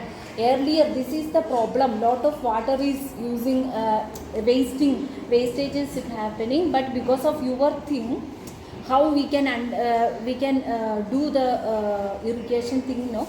For purpose only you are doing this one. That means the more wet season we can use little bit only for the irrigation thing. It senses if the plant is very dry, it still sets a percentage. According to the Yes, right. In the wet season, that means rainy season, we don't want to do the thing. But in the summer, that how much is the dryness it is there, we can understand that part, or the how much is the humidity that there. That wise we can use the water for that agriculture area or that particular area, that water and all the things. So you please do the effective way. Then some literature also you should add. Then another thing, that you have taken some images from the outside also, no? That images you created or outside images? Yeah, so you should give the link. Otherwise, na, your presentation is going to outside that we will upload this now. Then it will be problem. So everyone should taking the figures na. Please give the link. Outside links. Yeah, these three, these all the things is outside only na. It is not. Huh? All photos are from the internet. Internet only, no. So ours only you don't want to put the anything, but here you can shoot. Boys at the back, do you want to come front? Repeatedly I am telling you to stay quiet. Tanisha, this technology already exists and is in implementation. How is your project different from that technology? If you go to Tumkur farms, they are already using this. Yes.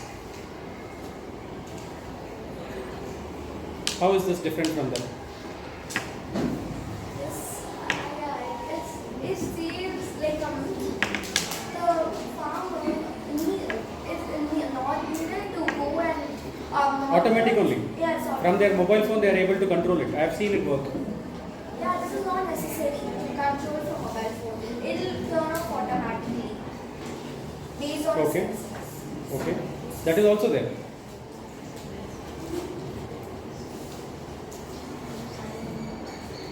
Okay, let me ask you one question. If I am growing tomatoes, I have 100 plants in my field of tomatoes. How many sensors do I need to use? That's what I told us. It's based on the distance. So there'll be some manual stuff to do. So we'll measure how much area the sprinkler covers, and then based on that area, there'll be as many number of sensors. At what depth you will place the sensor?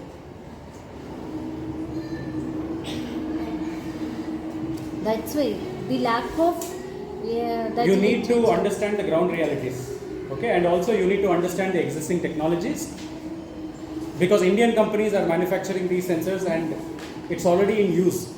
So understand what are the uses, and if there are any gaps in those, then you tell how your technology is helping it mitigate those gaps. All the best. Good morning everyone. Today me, Arav and my friend Ram will be presenting to you our incredible project about renewable energy. We have done so using solar energy. Now my friend Ram is going to talk more about a mind-blowing project, the solar garden. So, let's first start off with the question. What is solar energy? Solar technologies convert sun's light into electrical energy through photovoltaic panels or mirrors that concentrate solar radiation, which can be stored in batteries. So, in short, solar energy is the energy from the sun which is converted into electrical or thermal energy. So, we ask another question. Why do we only use solar energy? Well, to answer that, solar energy is one of the most cleanest and abundant resources in the world. Solar technologies can harness the power of sun for various uses like domestic uses, commercial, and producing electricity. Now, let's talk about why not artificial energy. Sunlight has many wavelengths that solar panels can use well, yet artificial light has a very limited range of wavelengths. This means that solar panels can't use the artificial light's wavelengths properly. As we all know that sun's light has more photons than the artificial light, which is about 1 billion times more. This is why we have used solar energy instead of artificial energy. So, our objectives for this project are to solve the problems faced by the farmers for various agricultural purposes, to understand the requirements of agriculture, and how solar energy can make a difference in the field of agriculture. We do this through many methods shown in this PPT, like our innovative ideas and some basic principles we have listed down as the recommendations. Now, let us talk about our first idea, the solar power drip irrigation. So now let's talk about why is it done. This is done to help farmers to automate their irrigation process in a cost-effective way so that they can increase their crop production. Now, let's talk about how is it done. The sun's light is the solar panels which convert the solar energy into electrical energy, and this power is then stored in the battery. After that, the power goes into the controller which then sends it to the pump. The pump takes the water from the water source and then sends it through the filters. After that, the water is stored in a tank. Then, when they turn on the system, the water goes through a fertilizer tank and then it goes to the plants drop by drop as it's done in the drip irrigation plant.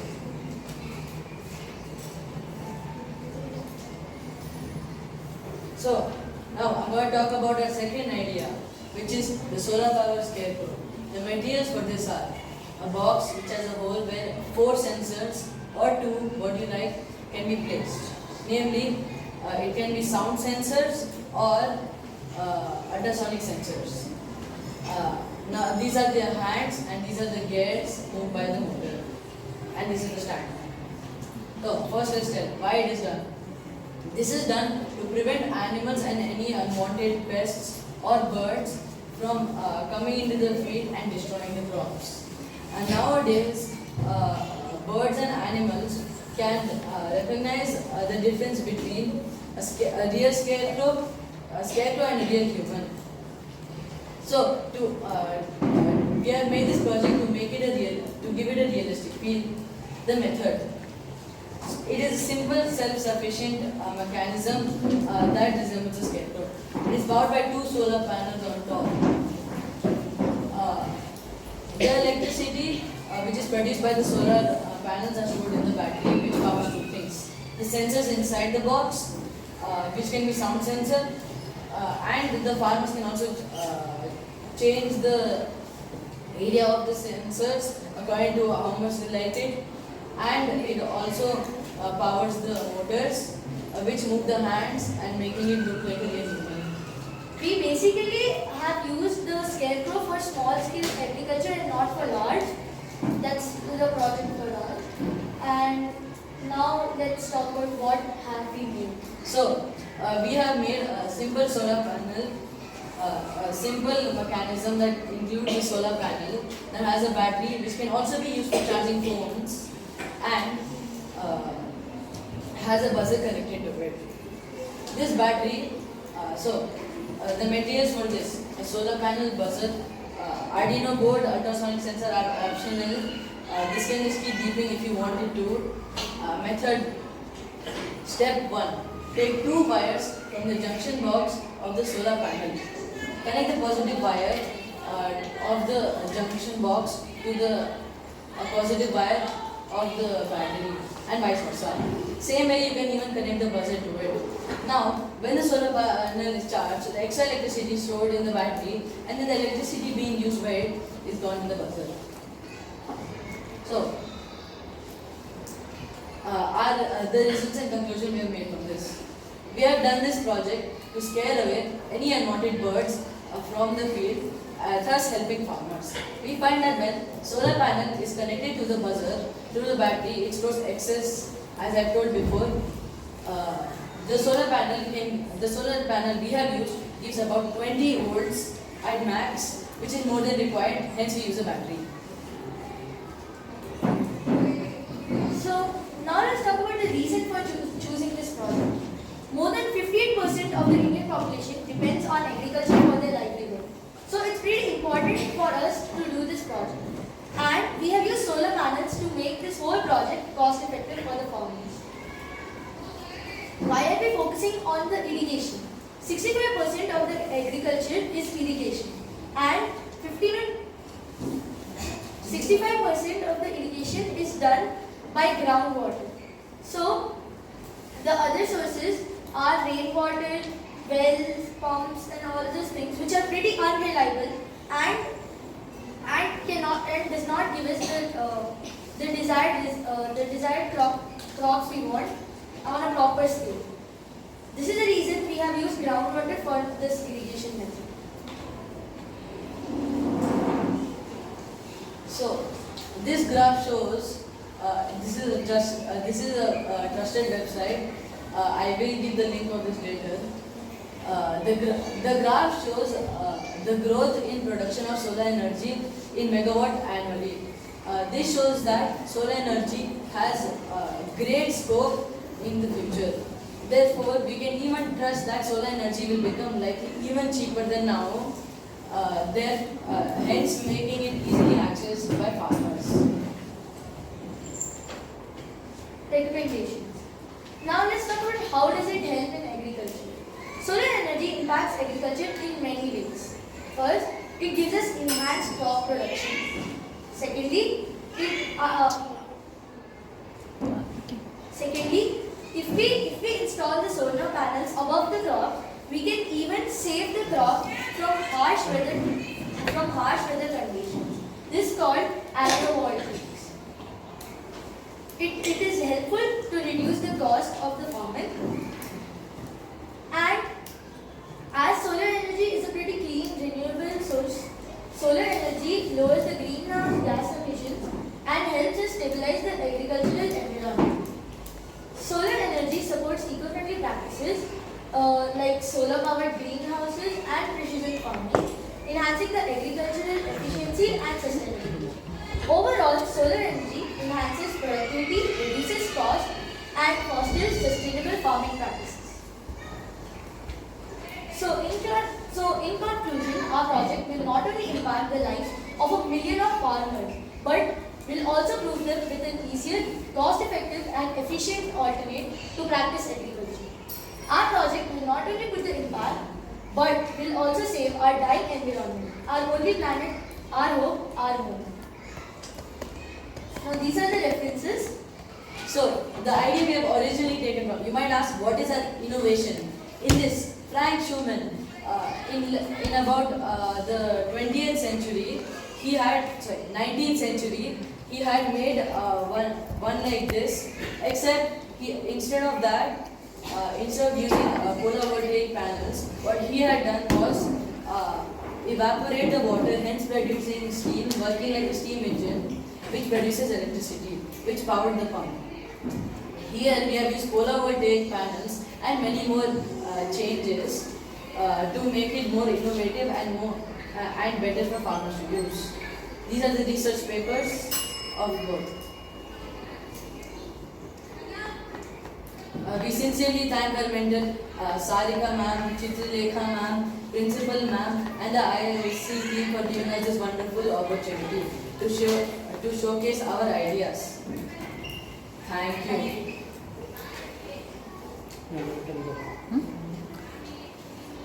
Actually, your subject is very good.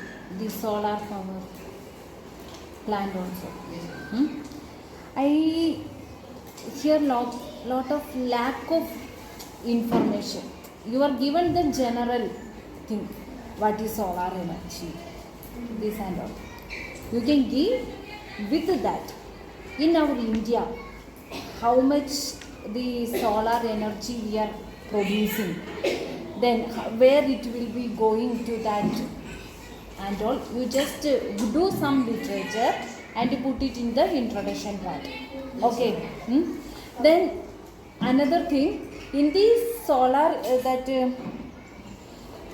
where you conduct this survey, you showed some survey studies and all, na? Yeah. Where you conducted? These are basic general ones.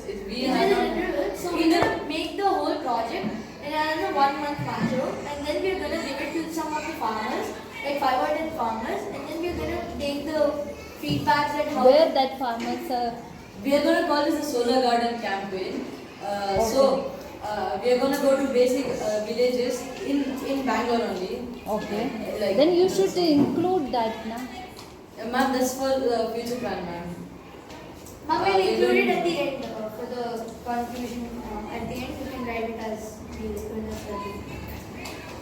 Then another thing, that is solar power, that drip irrigation system, na? You are talking about that.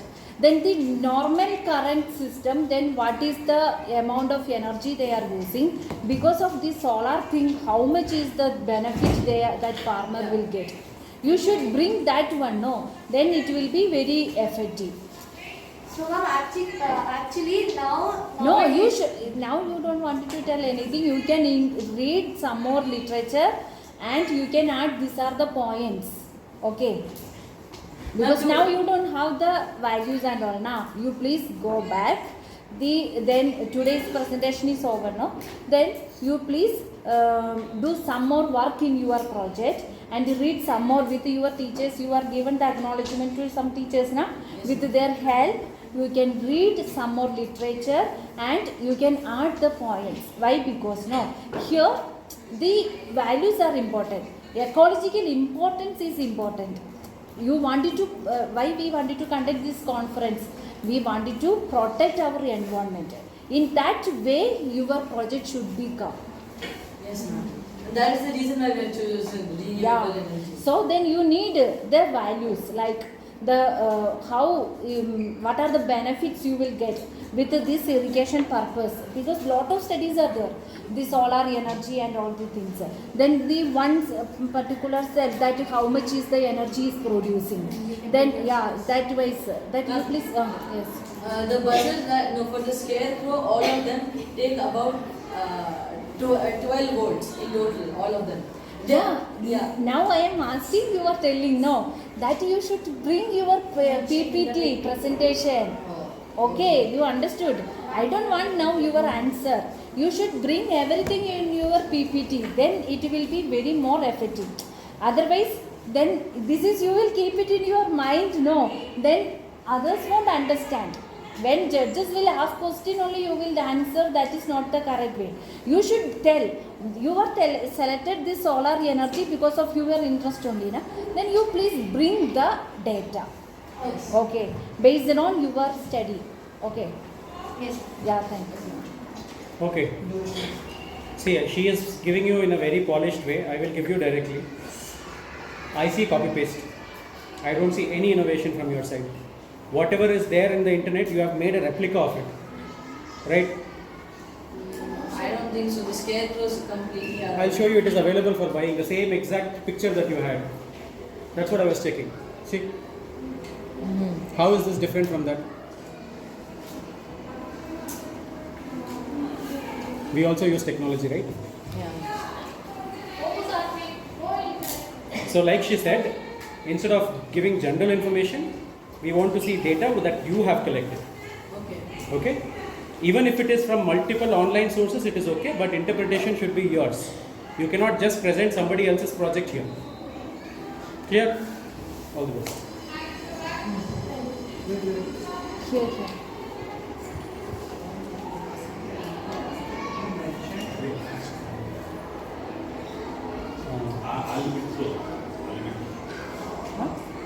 അവർക്ക് ഇടയിൽ break വേണം അപ്പോൾ present ചെയ്യണം കുട്ടികളോട്ട് വേറെ There are small packets of energy that are present in all light sources and anything that is small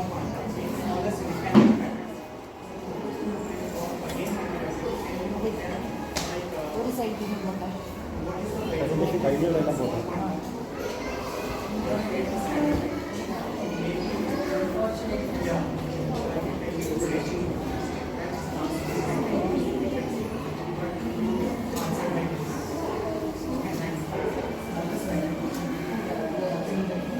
artificial light is 1 by 10 to the power 1 by 1 million.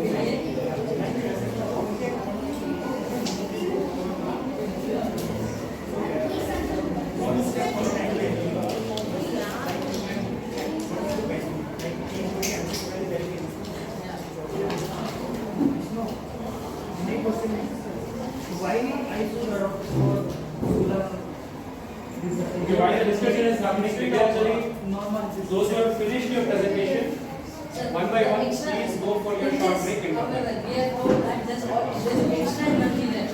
As you know, if it's an open field, of course, so we extra energy.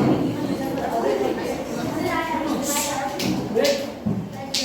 use it for other things.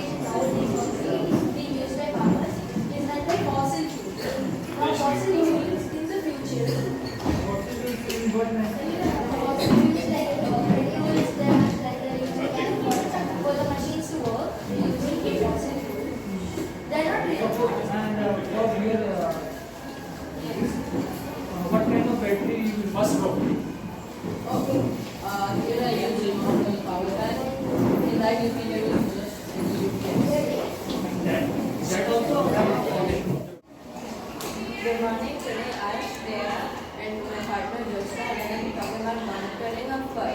algae using big data, remote sensing data, Diksha. AI, machine learning, and deep learning.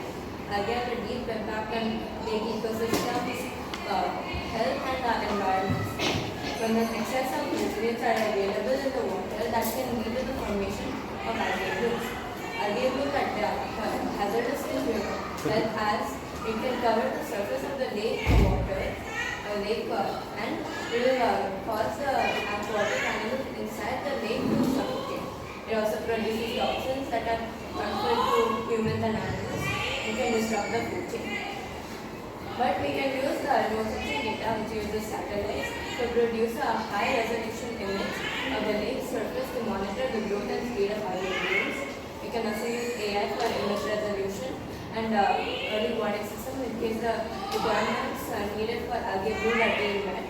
We can also use machine learning for predictive modeling which finds patterns in the environmental data to foresee the algae bloom's likelihood.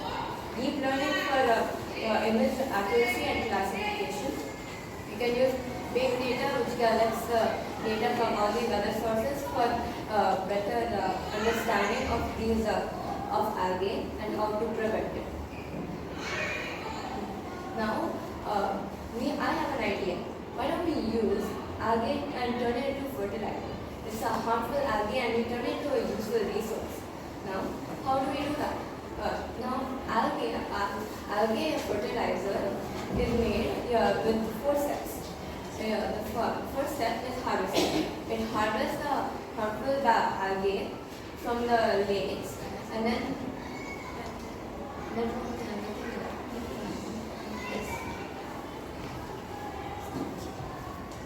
and it collects that, and then we go to step 2, dry. And then we dry it, the algae, so that to reduce the moisture and increase the shelf life. Then we go to step 3, which is to produce it and turn it into the fertilizer, like into the form of pellets, granules, or the powder. Then we go to formulation, which puts the necessary nutrients such as NPK, nitrogen, phosphorus, and potassium. And that turns it into the harmful algae into a useful fertilizer. And the benefits is that it can be used whenever. It's renewable, and it's good for soil health. But the downside is that it needs large scale to produce,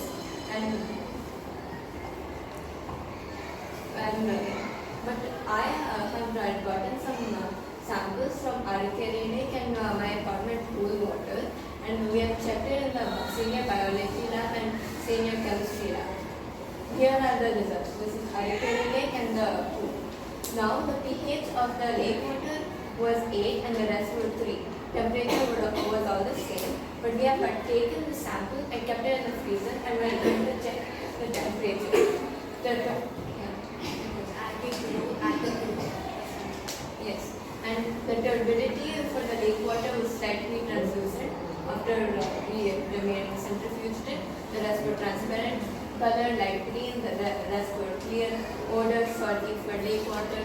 Swimming pool was chlorinated and the tap water did not have any. Chlorine testing, it had the lake water I got a 0.6 while the swimming pool water got a 1.0. And when we saw it on the centrifuge lake water under a microscope, these are the results. And as you can see wall walks and diastole algae inside the.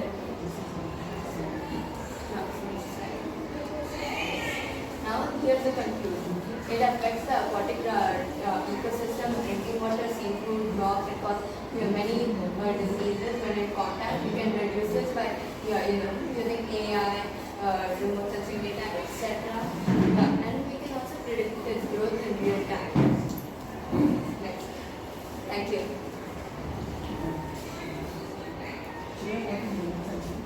Remote sensing. It uses science to produce a high resolution image of anywhere around the world. So basically, remote sensing is like taking pictures of the earth not from the ground, but from a bird eye view, and to see the geographical view of the earth.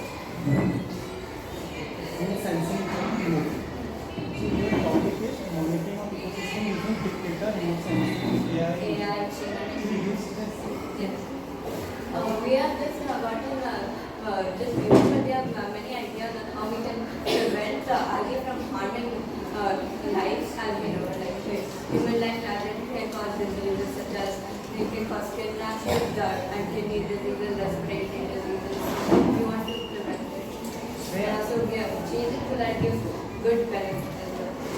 I'm just asking for your study, what remote sensing you use, like any data, remote sensing data, you talked about satellites, you use something? No. Okay, it's fine. And one suggestion, your pH, it is not correct, small p, you improve this. That small p correct. There go back. No, P has to be correct, I corrected here. Here it is not correct. okay. Right. And Go there another place also that pH is not correct. P has to be P is small and H has to be is capital. high. Because when I completed it, couldn't do that symbol, so I had to. it's okay, it's minor. You can do. But one suggestion, if I am correct, your topic either you change this, either you show some remote sensing data. Because topic is very nice. Maybe just like remove it from the Because what I observe here, this groundwork is not showing, no? pH or BTC color or that. Initially, I thought you talked about area, I thought you will use some bands and all, and you will calculate the chlorophyll index and all. But either you have to change topic, either you have to change the results. Something. You are getting my point? We can use drones for remote sensing. You can use. We can do like, but it takes some, it's costly. Yeah, obviously. Secondly, That's we have to go near a lake which has algal blooms so that the remote sensing can see. But we can only see algae through microscopes. Yes, but as you can see here is that there's a gauge. Shall I ask you one thing? You are in 8th standard, that's why I am not judging you. But one suggestion I will give, if you are literally keen to use remote sensing data, so you are talking about algae. So NDCI you can calculate. Okay. It's an index. If you are using remote sensing data, either you change the topic. Then One thing, don't. I will ask you one thing. Who selected this topic? I did Who gave the idea about this one? We were, when we started late month, we started with a good idea. But as we thought about it more, we decided that even algae has effects on the ecosystem. So we decided I think I will tell you one thing. After your presentation, what we understood that you doesn't understood the remote sensing, AI, then machine learning, and all the things. That is very big one. After this, you are that +2 studies now. You can do it. Okay. Now this you are in the 8th standard. You wanted to do the thing. You can do with the help of experts. That is not a problem. Why? Because here in the presentation, what you are showing to us that results, then study area and all the things. A lot of mistakes are there. Please do it properly with your guides. Who all are the teachers now? That one. We're in 8th grade. How can we get the resources to actually use remote sensing on this? That's why you should bring the data na. Without taking the data, you just given the heading. You didn't even given the one. I don't know. You will see the satellite images and all the things. Wait, don't do that. But we have given a lot of data, and we can't really have, make the best use of our resources as we don't have that much. I will tell you one thing. Because of this heading, you will present. You will lose your mark. You won't win. Okay. You wanted to, with this heading, you wanted to present now. You please bring the remote sensing data, then AI, then machine learning data, all the things. Okay. Otherwise, you cannot bring that one. You can bring, we have no problem. But you cannot bring that one. Then you should, whatever suggestions, this and all, you will bring these objectives and all the things now. You cannot get the mark without the data. Okay, result and discussion, that is your part. Then I will give one more suggestion, sir. In the that swimming pool and a pond, that tap water, that pH value is 3. Please close that door. That's why we wanted to talk loudly. Then they will think we are shouting. in the tap water and the swimming pool that water, that pH is 3. Yeah. Then pH is 3 means what? You will drink that water, then it will be problem, no? You please check that one. Okay. Then that water people will use for the swimming purpose. Their skins, everything will be damaged. Okay. Don't drink that one. Okay. Please check it properly. No, for the chlorine, the chlorine level is high. Then you tell what time you are taken that water. You please understand the situation now. I can. This is your data. You can tell anything. I don't have any problem. But whatever we are seeing, no, that we are given this one helping to you people. We are not discourage you. We are given the points. You will bring this type of heading. Then please bring the other that related data also. Then that result part that you please once more you please check it. Because the pH is 3, that is very dangerous, that value. Okay. Another thing, then algae image. That algae image you just put it like that. You want it to, which are the algae, no, that you please mark it properly.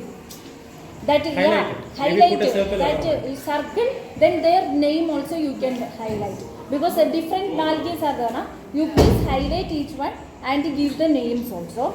Then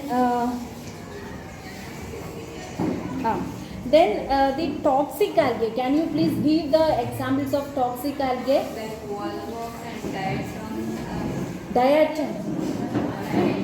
Now only you are showing the knowledge about the things. Please go and do some more literature and you please think about it. You please tell to your teacher also. That Chitralekha madam is guiding you, na? Okay. Then please think about your subject once more. Okay. Then do it better project. You want it to win, na? You please do it. Work on it. Your project. Just given the words, it's not a correct way. We can also tell the remote sensing and all, because they are the expert of that. We also doing the thing. So in front of them, you will tell you are showing this result and you are presenting it is not the correct way. Okay, that's why I am telling. Please change your heading. Otherwise, bring the data. On your topic, then I check your class 8 standard now. So only one thing, Shreya. Either you have this remote you in introduction part also you didn't explain about remote sensing. You don't data which you understand. And also your problem I am getting. In 8 standard, actually it is very tough to access the data and interpret the thing. That's why my suggestion to change the topic.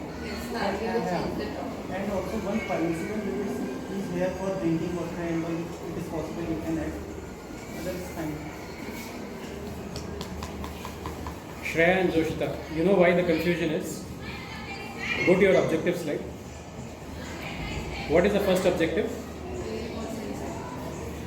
Show me where in your slides you have used remote sensing to understand the levels of DO. Only in objectives. When you put these as objectives, we expect the results for this. Understood? Second one, monitor the water quality using sensory to detect the chemistry indicating algae growth with AI. Show us the data for it. Not there. Real-time monitoring and predictive monitoring can tell if the environment, temperature, etc. are good for algae growth. Show us the data for it. Okay, so when you are designing the project, title, objectives and results have to be related. Okay, you have done the work. We are not saying you have not done the work. We are just confused because when we see the title, the expectation is different. When we read the objectives again, their expectations were high. Then suddenly when you come to the results, nothing related to the objectives are there. Understood? So always keep in mind, title has to match with the objectives and the results have to be answering the questions that you have asked in the objectives. Clear? So you have to reframe your objectives based on the experiments that you have actually done. You have done the work, but your objectives are cancelling that work. Because that work is not at all highlighted here. Title and objectives have to be changed to match your work. Chitralekha madam is there? Or you have to hall? Your whole Chitralekha madam is there. Please call. Or sorry, I didn't hear you.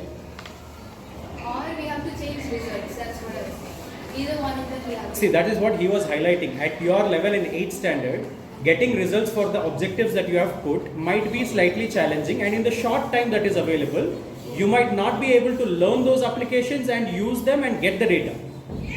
You can do that, but for this conference, you have very less time right now. Right? In that short time, it's not like us, you are going to only do that work. We are not going to sit and throughout the day do the research, right? You have curriculum, you have classes, you have school exams and things like that coming. So what time you can spare for your project is little. In that little time, you will not be able to do all that and finish by October. Okay? We'll just do research on algae. Yes. Right now, whatever results you have done, that is good. Get more in-depth data, do more testing. Like she said, the time that you took the samples, the way you took samples also can vary the results. Okay? So all those things you focus and get the proper results. May modify your methodology and your objectives and the title according to the experiment that you are doing. Clear? Done. Don't go. Madam, please see this project.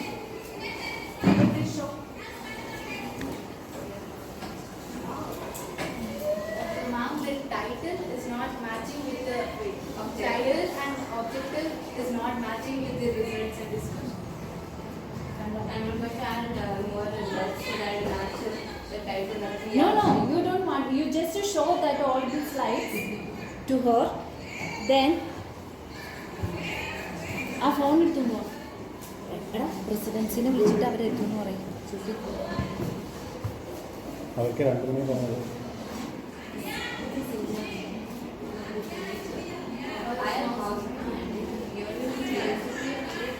അവരോട് ഏറ്റവും ചോദിച്ചു വേഗം വരാൻ അവർക്ക് 2 മണിയല്ലേ പറഞ്ഞത് 2 മണിയല്ലേ പറഞ്ഞത് പക്ഷേ ഇപ്പോൾ ഇവിടുന്ന് you understood the thing.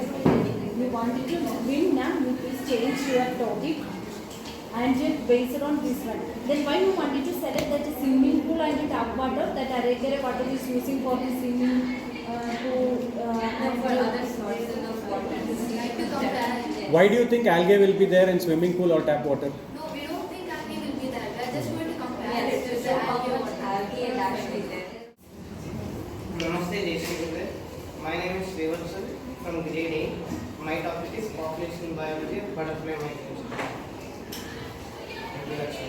The population biology of butterfly migration involves the study of movement and interaction of butterflies over time in space. Objectives are to understand the population biology of butterflies, to understand the migration patterns of butterflies, to understand how migration patterns help the ecosystems, to find a way to help protect the population of butterflies. These are few butterflies that feed on. These are the few different species of butterflies that feed on milk and that could go extinct. Their names are duck and dark blue tiger, oriental blue tiger, double branded black crow, and Indian common crow. The migration cycle of butterflies. The butterflies migrate from the eastern plains. The butterflies migrate from the eastern plains to the western Ghats during September to December due to northeastern monsoon. After they reach the western Ghats, they stay in a reproductive diapause for a few weeks and then reproduce.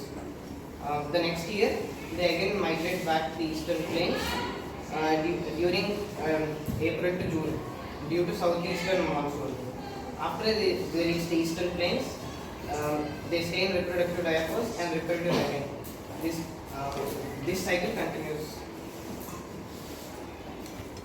How migration patterns help us? Ecological insights. Tracking butterfly migrations reveals how the different environments are interconnected and how changes in one region can impact the other. Conservation efforts. Migration patterns.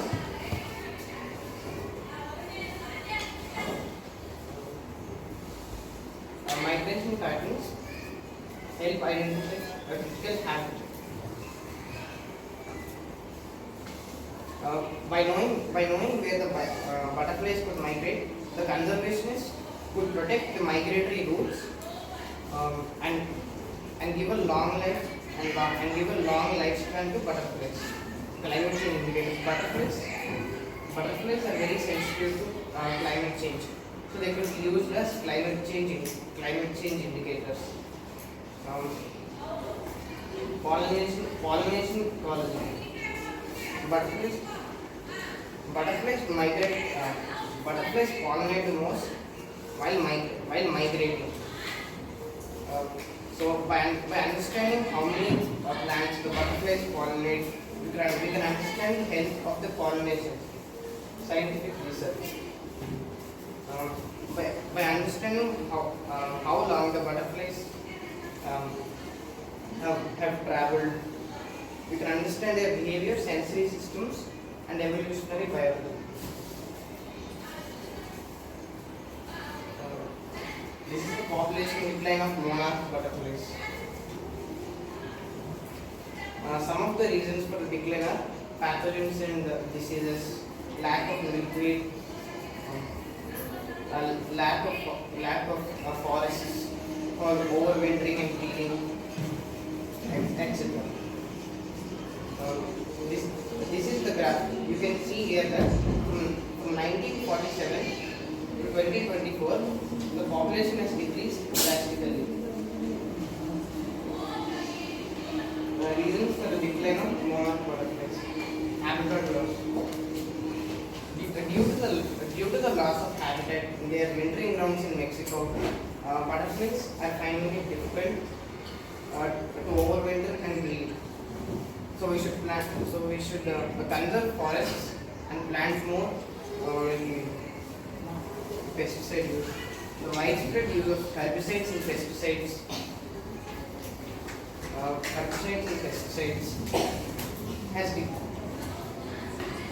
Is killing milkweed. And to protect the milkweed, we should stop using pesticides. Climate change.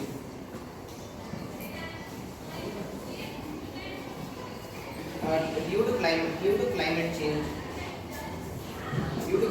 the monarch butterfly, the monarch's migration timings.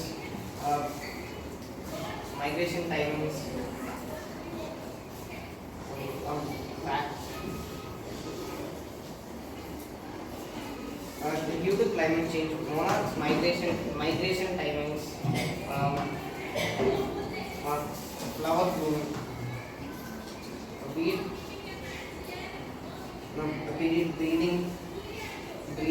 and temperature fluctuations disrupts the monarch butterfly's breeding cycles. Deforestation. In the wintering grounds in Mexico, deforestation and habitat degradation threaten the monarchs due to adequate loss of forest cover. Monoculture farming. Large-scale monoculture farming reduces biodiversity, leading to fewer breeds for monarchs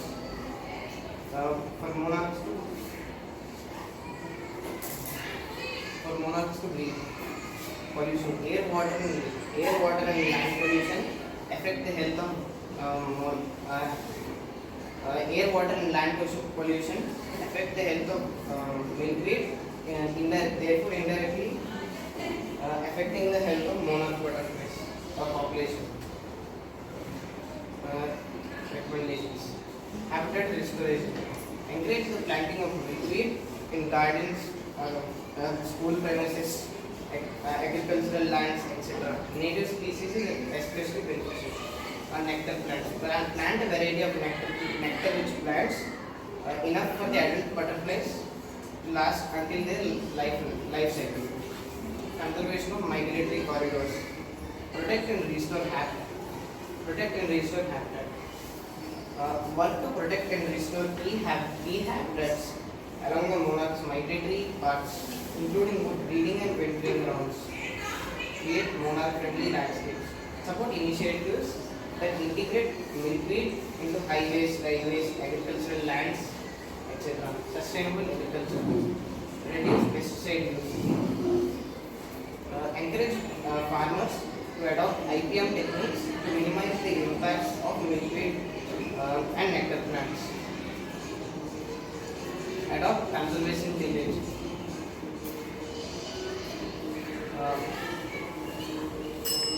Promote agricultural practices that maintain milkweed populations and reduce soil erosion. Education and public awareness. Community involvement. Educate the public about the importance of monarch butterflies and how they can contribute to conservation efforts, such as planting milkweed and nectar plants. School programs. Incorporate monarch butterfly conservation in school curricula to enrich the minds of young people. Research and monitoring. Support research. Fund and support research to better understand, who try to better understand the migratory patterns of monarchs, breeding behaviors and impacts of environmental changes. Citizen science. Participate in citizen science programs that track monarch populations and migration patterns. Policy and advocacy. Collaborate with policymakers. Partner with organizations that focus on monarchs. Habitat protection in wintering grounds. Protect forests. Support efforts to conserve and restore the Wyoming field forests in Mexico, where monarchs overwinter. Conclusion. By addressing the areas mentioned above, coordinated efforts from individuals, groups, governments, and organizations, it is possible to give the butterflies a long-term health for monarch populations. Understanding and protecting migratory patterns is vital for the conservation of monarch populations.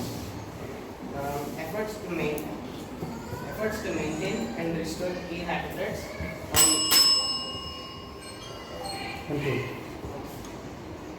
These are some just captured by me.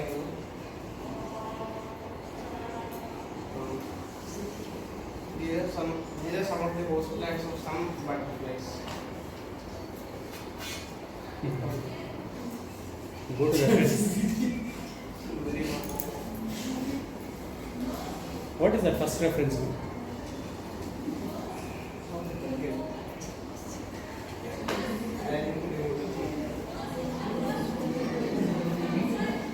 Stay in that references, like don't move.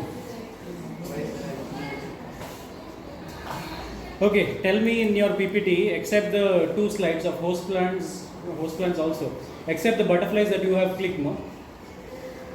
What is your contribution to the project?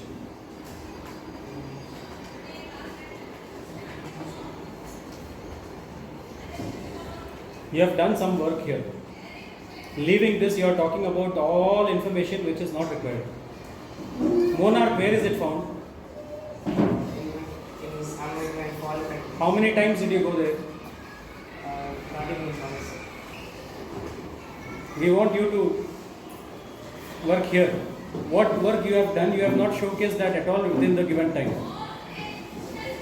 10 minutes. Full 10 minutes you gave us internet information which we could have anywhere referred. Or if we had asked ChatGPT friend like you, it would have given us all this information. We want to listen to your work. Okay? So right now I don't see anything of that sort. Can you tell me, go to that photo. Out of these species, which are migratory in your region?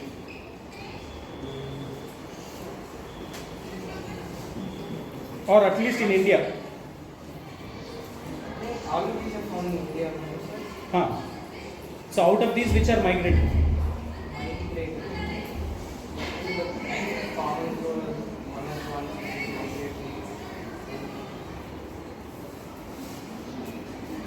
And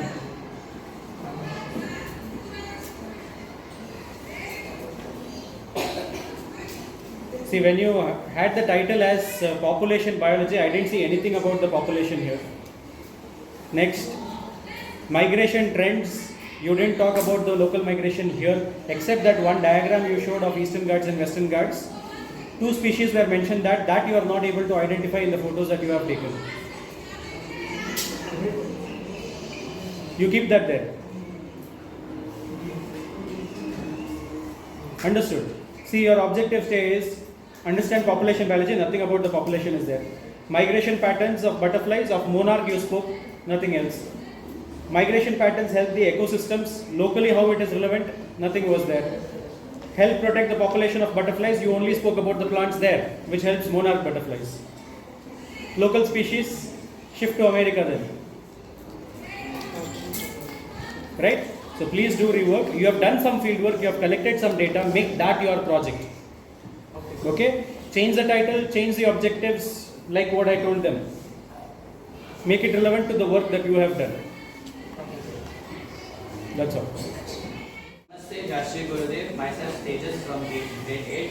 As you can see, my project is about the comparative study of Begur Lake of the years 2022 and 2020. Boys, get up from there. Please sit separately. This is very disturbing. Before telling you about the study area, I'll tell you about the project. My project is to find the differences in Begur Lake caused in the span of 2 years. And that 2022 results I have taken from my seniors who have done the similar project in the last year. So all the tests were done in my chemistry and biology lab of our school, and all the tests done are qualitative. And our objective to study the physical, chemical and biological parameters of Begur Lake from the year 2022 to 2023. And I'll try to suggest some suggestions and tell my future plans, which are not mentioned, but I'll tell you after the the study area is Begur Lake, as I've told you. Location Begur, perimeter 3.05 kilometer, area 137. And this is the map. I have taken it from Google. And these are the contents of the project about an objective which I have just shown. Water test, soil test and microorganisms. The water test I have done total 6 tests, and the water tests done by my seniors were quantitative and the tests I have done are qualitative. So I just compared the pH level. These all I just found the presence of calcium, phosphate, sulfate, chloride and nitrogen. pH, as you can see, in 2022 the pH was 7 and 2024 it is 8. So there is slight difference in the pH levels. First is carbonate test. The procedure is mentioned here. Add the lake water in a test tube and then slowly add sodium bicarbonate. This reaction should form the bubble brisk effect. And the formula is also given below. And the results were absent. So yeah, the results are absent. Next is sulfate, where you add the lake water in test tube and add barium chloride, which should give it a white color. So lake water BaCl2 should be a white color, which was present. So I have made in the result was present. So for the next phosphate test, in the test tube I added ammonium molybdate and diluted nitric acid. This should give a yellow precipitate or a yellow solution, which was not seen. So the result is absent. Now for chloride, in the lake water I added silver nitrate, which should give it a white color, which was seen. So the result is present for chloride. And for calcium, add the lake water and ammonium oxalate in the test tube and mix it with. This should give it a it should result in white color showing the presence of calcium, which is present. The result is this.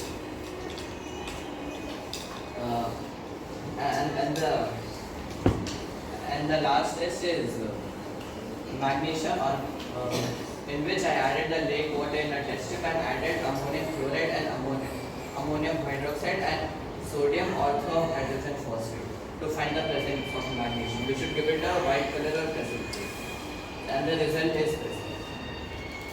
So next, the soil test, where I'll be checking pH level, moisture content, the first two, and under soil NPK test, nitrogen, phosphorus, potassium.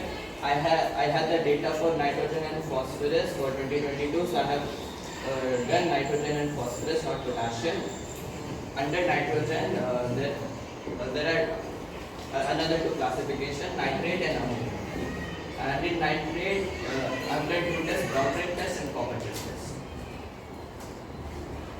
So the pH and moisture, the pH level of the soil, I've taken the solution of the soil after the sedimentation.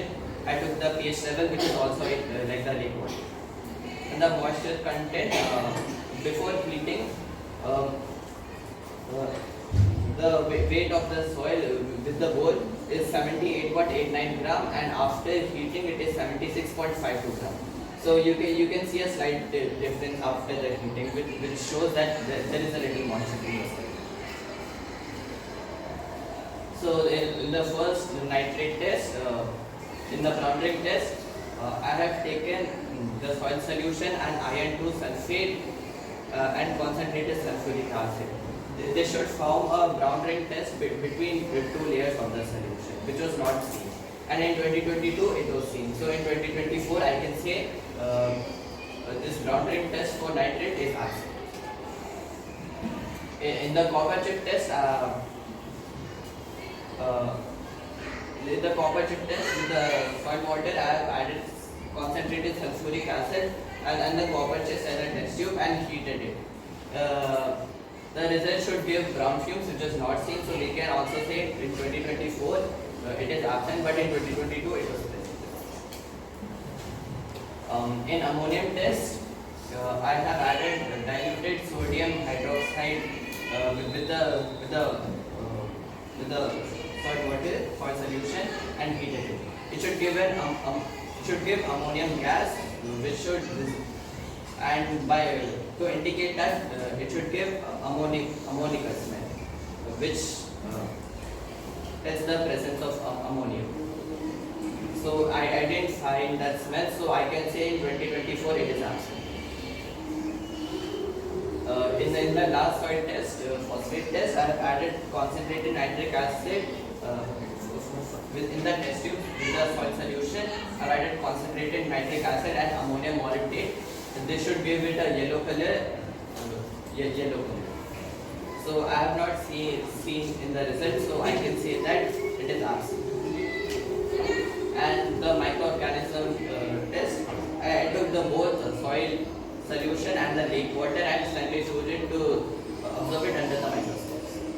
In soil water, I haven't observed any moving microorganisms, so I can say there are no moving microorganisms in the soil water. In lake water, I found one type of bacillus bacteria and one unknown macroorganism.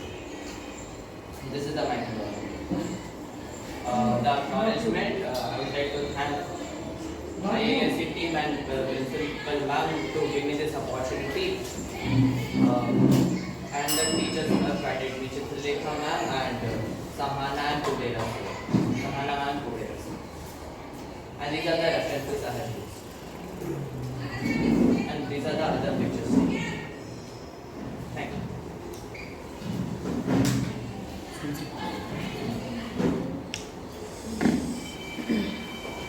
Your Begur Lake study, na? Yes. In your heading, actually our heading is the summary of our project. Okay, not for him, to everyone. The heading is very important. Here you are given the comparative study of Begur Lake of the year 2022 to 2024. We cannot understand what you are comparing. Water, soil, all the things. Okay, we never get the idea about this heading. You please change your title. Another thing, then 2022, where you got the values? 2022 year. The 2022 is the last Last conference the senior had done. That I didn't get, because you were telling like I got this, I got that. She explained in the introduction part, but it was not highlighted. You have to tell properly. Yeah, you have to properly. acknowledge them also. You have to give their names also. Another one important thing, that materials and methods. You please understand the thing. Not even him, to all people. Your presentation means people should get the more idea, then they will be also that interested. They will get the interest to your subject. That's why. So here the materials and method part, you will be not up to the mark. Please rework on your slides. That means first one is introduction, then objective of your study, then materials and methods, then result and discussion. Okay, here you are given the procedure, then that is result. That is not the correct way. Then we won't get, the people will, after some time now, then people will be. So should I include the procedure or not? You should include the procedure that is in under materials and methods. Under material. This is the problem. See, That's first why thing, I have you have not followed the format. In the format that was shared, was there any about section? No, I have added. Exactly. So please stick to the format. We have given the format so that it becomes easy for you to put the data, whatever you have collected. It should be in a certain format for research projects. So that's why we have shared the format. Okay, stick to that. About means the background of the project. You give it in the introduction. That's what we expect in the introduction. Please do it. Okay, otherwise you will lose your mark. You want it to win now, you please cooperate. You should work on your PPT and with your teachers, you ask them and please help me and you please sit with them and do it properly. Please arrange it accordingly. Okay, next presentation is the competition. You please understand, now it's okay. But next presentation is the full of these all are your that competitors. So please do it your work properly. Please arrange your slides also. Whatever comments you got, you please do it. Okay. Then only it will be very good. Okay, thank you. See, I have also written format. The next thing I have written is why did you decide to compare quantitative assessment of a particular lake with your qualitative assessment? It was quantitative, so that is the reason I didn't compare. I mean, if you have to compare two things, both should have the same type of data, right? But I didn't have that kind of data, so I didn't. Why? I mean, if they had done quantitative, it is easy for you to do the quantitative because you know the procedures, you know what values were there, it's easy to compare. But how do you compare quantity with quality? That is the reason I didn't compare. But your title says comparative and assessment. I have only compared the soil part, not the water part. Okay. Go to the pH slide. In entire 2022, in all seasons, the pH was 7. Then? Based on the data, it was. Which month was the study conducted? December 2020. Are you sure? December it was presented. The study was done. 2021. Please recheck. I don't think in 2021 they would have started the project. That's why lot of lack of information, data, everything. See this comparison, you are just comparing 2022-24 pH value you have put. What months, what time of the day, what season, all these are varying factors. Okay, so if it is not collected in the exact same month, your comparison cannot work. Okay. Then somewhere in your PPT I saw /PPT. I mean, The precipitate. are you sure? Just the short form. Please recheck. Okay, and right now we are not getting the clarity of the comparison that we have done. Okay, so talk to your teacher, work on it, and see if it is required for you to compare. By yourself you said because it's quantity and quality, that's why you have not compared. Then change the title. Don't take the data of 2022 at all. Just use that as a reference, saying that the condition of the lake was so and so. I should just write the qualitative. You decide. Your project. What you have done, you know very well. Talk to your teacher and rework on that. Okay? And how many samples have you collected? Samples 2. One soil and one. Which month? Which month? August. Are you planning to do further studies? Yes. Because all the soil tests, the major test, the result was absent, so I'm trying to do it again. What was the weather condition or the environmental factors during the time of you collecting the sample? The sky was clear, but it was... Had it rained the previous day? No. Or that day before you collected the sample? Like around 1 week, there was no rain that time. All that matters. Because all these things will change the factors or the results that you are getting. Okay, and where did you collect the samples from in the lake? Go to the map. It's there. In this, where did you collect the samples from? Why only there? Or why there? Because like there were like railings all over, so this part was accessible to them. Is that close to an inlet or an outlet? Or it's at the middle? It's close to the land. Where is the inlet in the lake? Do you know what is an inlet? That you have to tell. So you have to find out. Because from where you take the sample also matters. Okay? So in the IISC website, there is a standard procedure of where you have to collect the samples, how you have to collect, and how you have to do the assessment. Please go through that and then do the analysis accordingly. See, just to understand how the tests are done, you can collect sample from anywhere you like. But if you want to understand the lake, there are designated places from where you have to collect the samples. Okay? Please follow those, only then your project will become strong. Because right now you are competing only with certain schools in this area. When you come to the conference, you will get projects from various parts of the country. Right? So if you want to stand a chance, you need to work on all these things. Please read 1 or 2 papers on qualitative or quantitative, whatever you decide to do. Such papers are available in the internet. Download them and read and understand what type of analysis they have done, how they have collected the samples, and how they have presented the data. Okay? All the best.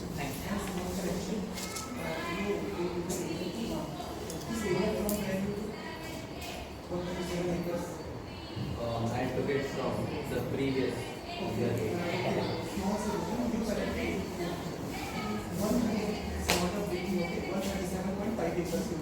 This is the RTC report. Our sir can ask you. So you collected 12% from 0.8%. The boundary itself is not correct. It is not matching. Yeah, boundary is not correct. Like I took it from Google is not a... Did Google mark that boundary for you? You marked it, right? No, the Google itself. Like I chose the decoding, it shows this one. You attended the orientation program? Huh? You know that Tulika madam is showing that how to draw the maths and all the things, boundaries and all.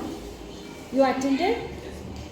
Then again please go the website and once more you please see the that video, then make it for your project. Okay? Better for your project. Good morning everyone, my name is Dr. And we're going to talk about conservation and restoration status of lakes in and around Hulimavu. So these are things I'm going to be talking about today. So our objective was to read the material available on the internet, visit our lakes, analyze the monthly water data, and get conclusions and solutions for the lakes.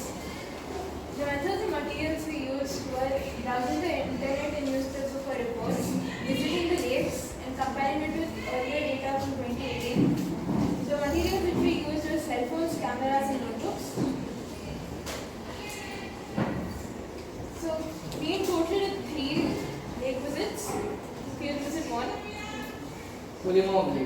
So the Hulimavu Lake is the BBMP Lake sketch list in the construction in the area. There is a temple near the lake. Also a fence breach that is recently due to the ongoing restoration work. This is the Hulimavu Lake over the years. As you can see, the water is continuously getting lower and lower quantity. This is the Hulimavu Lake in 2018, and this is the Hulimavu Lake current, where you can not see much water. Hulimavu Lake, how does it look today? So the restoration began in February 22, but some work is not limited, but also the work stopped in 23. The lake was drained and distilled, but BWSSB laying sewage pipes around the periphery, and the lake is also a bowl shape. Hulimavu Lake inlet, outlet, and Rajkarve. Sewage at the inlet from the Gotigiri Lake is segregated. A carpet of hyacinth at the outlet. The outlet also goes to Madiwala Lake. The Rajkarve towards Madiwala Lake has a sewage flowing with a lot of garbage, which increases acidification. Hulimavu Lake fauna diversity 2024. So recently, in the present time, there are very less birds now in the lake as compared to 2018. Could be due to the being confined to the small shallow pool. Ecosystem, limited ecosystem, because there are not as vibrant as 2018. Mostly waders feeding on insects. Obviously, curious land animals who used to use the dry lake to explore. Versus the fauna in 2018, where we could see a lot of animals and birds there. Also, we can see, as you can see, pelican and fish and ecosystem. That means there was a perfect food chain, which helped. Therefore, we can come to a conclusion that there was an ecosystem in 2018. Gotigiri Lake. The Gotigiri Lake is partly fenced. Had stank burns in the place, and the restoration work is in progress. BWSSB working at the inlet to segregate sewage. The lake survey of the Gotigiri Lake has restoration in progress, which is entirely targeted to the water cabbage, and it also exists to the Hulimavu Lake, segregated from sewage. However, there are not many heavy rains, and it is not currently bowl. It is currently bowl shaped. Not much garbage in the surrounding, but the lake is quite polluted. Fauna diversity 2024. It has limited bird life, and in Hulimavu, limited bird life compared to Hulimavu Lake. Limited ecosystem, and mostly waders are feeding over there. Baswanapura Lake. Baswanapura Lake is restored, has tank burns in place, and has properly fenced with entirely gate, and has strict timings followed. It has the lake survey of Baswanapura Lake. It has a sloping profile at one end, which can have a significant weed growth, deprived from the water, excessive summer of block of catchment area. Sewage inlet has been blocked. Because of the citizens' complaint. A lake exits to a particularly clean, but the outlet merges with it, which ends up polluting the water. Baswanapura Lake fauna diversity 2024. The fauna has limited bird life compared to Hulimavu Lake. So also it has limited ecosystem. Kingfisher was posted, which is present. That is the food chain exists over there. This lake is outside BBMP limits. It was restored with private funds. It was restored quite recently, but it's very dirty. There's also a KV substation nearby, which is requested to relocate, but it's still there. There's stagnant water with moss growth. We saw some water lilies growing over here. There's a lot of garbage around the lake, and there's no significant bird life activity because of the high tension wires overhead. We use it too. This is by far the best restored lake of us said. It could be because of the finance minister and the citizens' participation. This is also a lake which is properly fenced and has strict timings. The tank bunds are in place. The inlet from JP Nagar's sewage is blocked, and there's also a net over debris coming in. The outlet goes to the IDPI lake. The water is green. Water could indicate algae, and algae could also contribute to high pH levels. There's no significant bird life. There's a sloping profile at one end. Here is the conclusions. So, Baswanapura and Kalinagara Lake have been restored, but then they don't have a full ecosystem yet. Gotigiri Lake needs some serious upkeep. The health of Gotigiri is important as it is upstream Hulimavu. Hulimavu has greater biodiversity than Gotigiri Lake. After the restoration, Hulimavu should also include a Kalyani and Tangas. We should plant trees to increase biodiversity, and citizens are also petitioning to complete Hulimavu Lake restoration. Water quality data. So, IISC publishes water quality data monthly for approximately 110 lakes. They publish it for these 33 parameters. Based on the KPCBL classification for water usage, we arrive at these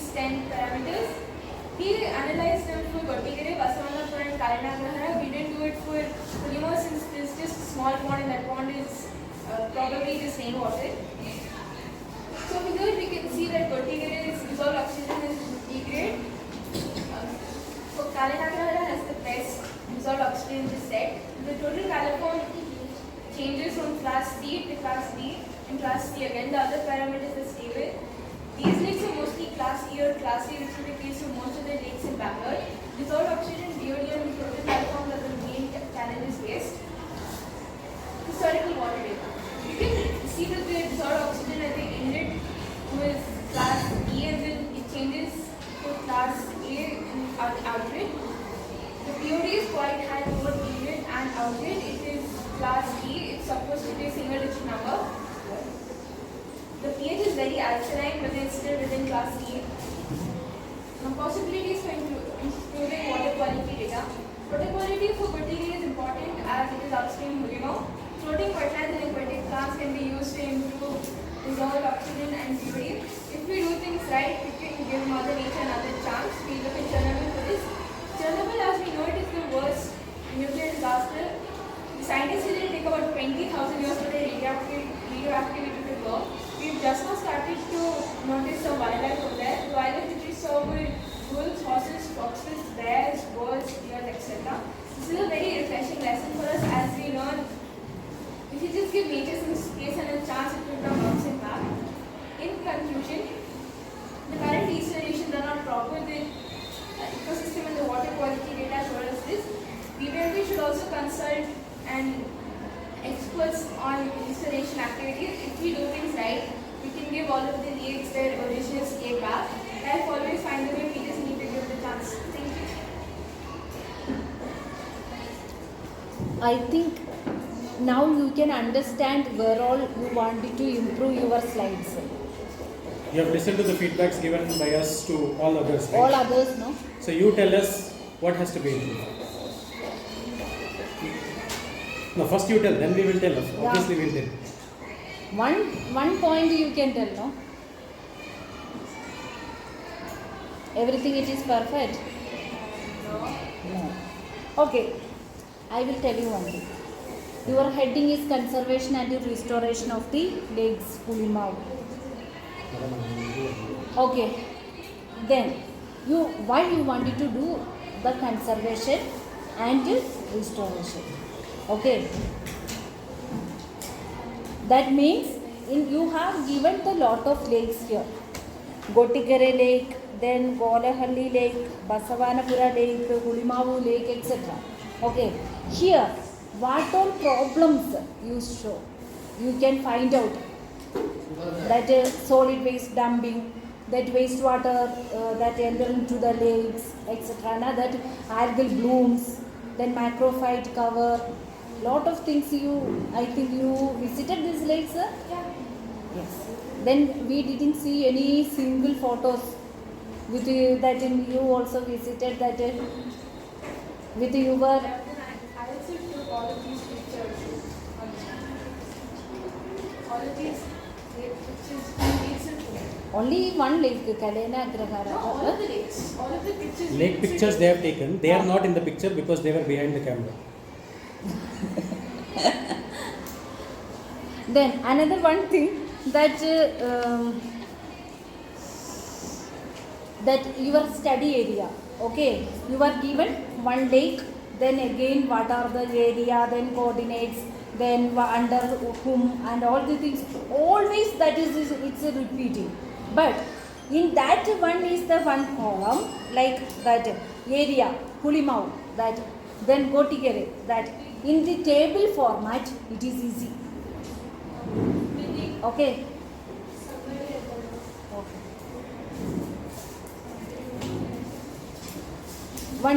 This one. Another thing, you please bring what are the threats that are faced by the humans, all the things, no? That is solid waste, and I have already mentioned about that part. You please bring that all the problems after that. And one of the problems in Hulimavu is actually no, in the 2015 BBMP sketch, actually encroached half of the lake. This is the road, and then over here they just cut off the lake for a settlement. And then I think in 2018 or 2020 there was a flood, and then all of them started complaining that the flood. So they encroached the lake. So lake encroachment is one. Then Gotigere, there was a lot of switch down. The cage is. Then the biodiversity you were showed that one picture like that. You please bring that. That is also like the table format. It will be easy. This is the way, no? Then you won't get the control of your PPT. Then, but in the picture format or table format, you can also click on that which one I wanted to tell this slide and all the things. So please do it accordingly. Please arrange your data is like that. Then the what are the problems? Then what are the conservation activity we can do? Then restore the lakes. When then that dates also the Kerena Grahara when that lake restored the thing. That wise one example is like that. Then you please bring all the data. Based on, because you are given the conservation and the restoration of lakes. So please bring it. Please work on your PPT. Okay. Then only your subject is okay, but then add some more literatures also. Literature means you please in the Where are your scientific references? papers, references. You stopped your presentation before going to that. Don't have to explain, but you have to showcase. These are my references, and then go ahead. And also in some of the places where you have taken that map, where you have taken certain data from the secondary sources, below that table, because you are taking the data as it is, right, for certain things, especially KSPCB data, then some BBMP maps, things like that. At the bottom in very small text you mention. Go to the KSPCB.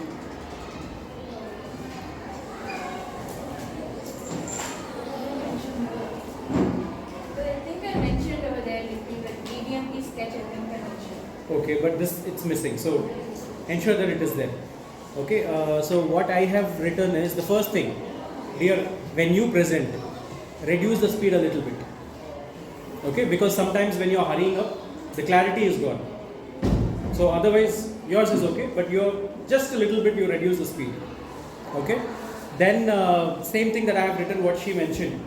See, right now you are repeating certain informations for different lakes.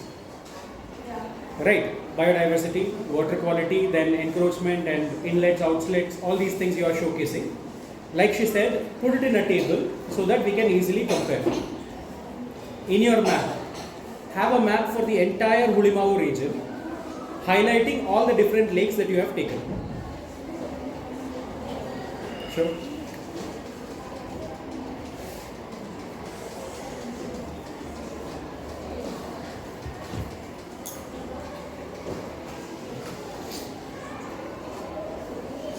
Okay, this was, maybe you did not spend much time here. Who presented this?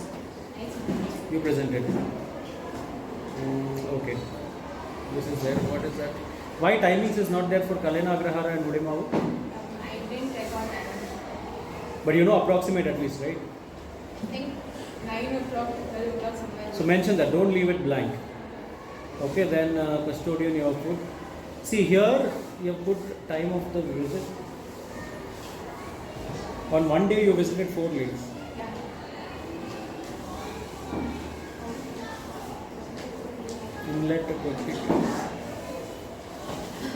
Inlet lake. So from where the water is coming? Is that what you mean by inlet lake? There's a column called inlet lake and outlet lake. Yeah, inlet of the lake now. Meaning, so Hulimavu lake is getting the water from Gotigere and it's going to Madivada. Is that how you mean? Okay. Why did you choose to observe only the bird life? I had previous data of that and Okay. I just thought birds would be a little bit more interesting. Interesting how? In 2018 there was a pelican, then in 2022 the article came that pelicans were a rare sight in Bangalore. But I get it in Bangalore there. That is why I think for one of the projects, Paras or Cincy, I don't remember, gave the point that don't take newspaper articles or other general articles or Wikipedia, things like that as your source. You have to take research articles. Because if you go to Madivada Lake during October, you will see hundreds of pelicans there. And that is in Bangalore, right? So it's not a rare sight. You go to Lal Bagh Lake, you will find 20-30 pelicans during winter season. So maybe the season is what they mentioned. You left out that part, or I don't know. So take reliable sources. Okay, newspapers can be a reference, but not exactly a reliable source. False news also can come. Okay, this table, no, same way you do one table for bird life. You have made it separately for each lake. I am telling for all the lakes like this, how many species, what are the highlighted species? Serial number, name of the lake, number of bird species observed in 2022 or 24 or whatever. Put it in one place so that we can compare easily. See what happens when you show about Hulimavu lake first and see, okay, these are the different bird species. Then you go to the next lake. By then I have forgotten what I have seen in Hulimavu. Because you are there, we are seeing that slide for just few seconds. Right, by the time you go to the next slide. So it is better if you have all those things in one slide so that it's easy for us to see, okay, in Hulimavu we got so many birds, in Gotigede so many birds, Kalena Agrahara so many birds. So that becomes easy for us to compare. Similarly, not just bird life, everything that you have done, you have collected a lot of information which is very good. You have visited the lakes which is very good. Only thing, like she said, putting that data in the PPT, there are some modifications to be made. Then you by yourself will get a lot of ideas for analysis. Understood? Okay? Like in KSPCB report, can you bring that up? KSPCB report.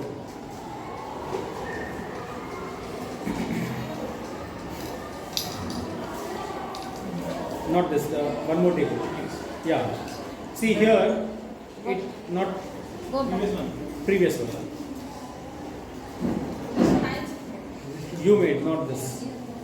There was one showing different lakes, right? No, maybe I misread it. You had mentioned how many lakes? 110 lakes or something, right? That's in that. Here. So when you have data for so many lakes, it's better you can compare. This data, I am very happy that you have taken it. Because none of the other projects that we saw did water quality assessment, but they had not compared it with what they have. Or at least if their lake is included in this list or not. So I am very happy that you have taken, but only thing, put the data in such a way that we can compare between the lakes. Okay? Because your title says conservation and restoration of all the different lakes in and around Hulimavu. So we need to compare which one requires more effort for conservation. You are explaining that, but if you have all that in one slide, it becomes more easy. Okay? And why you have taken birds is because birds are considered as bioindicators. That would be your answer. Not that it is interesting. If I am studying butterflies, butterflies are more interesting to me, right? If I am studying mosquitoes, then mosquitoes are more interesting to me. If I am studying cockroaches, then that is more interesting to me. But why we have taken birds? Because they are bioindicators. They have different role in the ecosystem. And it's easy to understand, like how you made interpretations, right?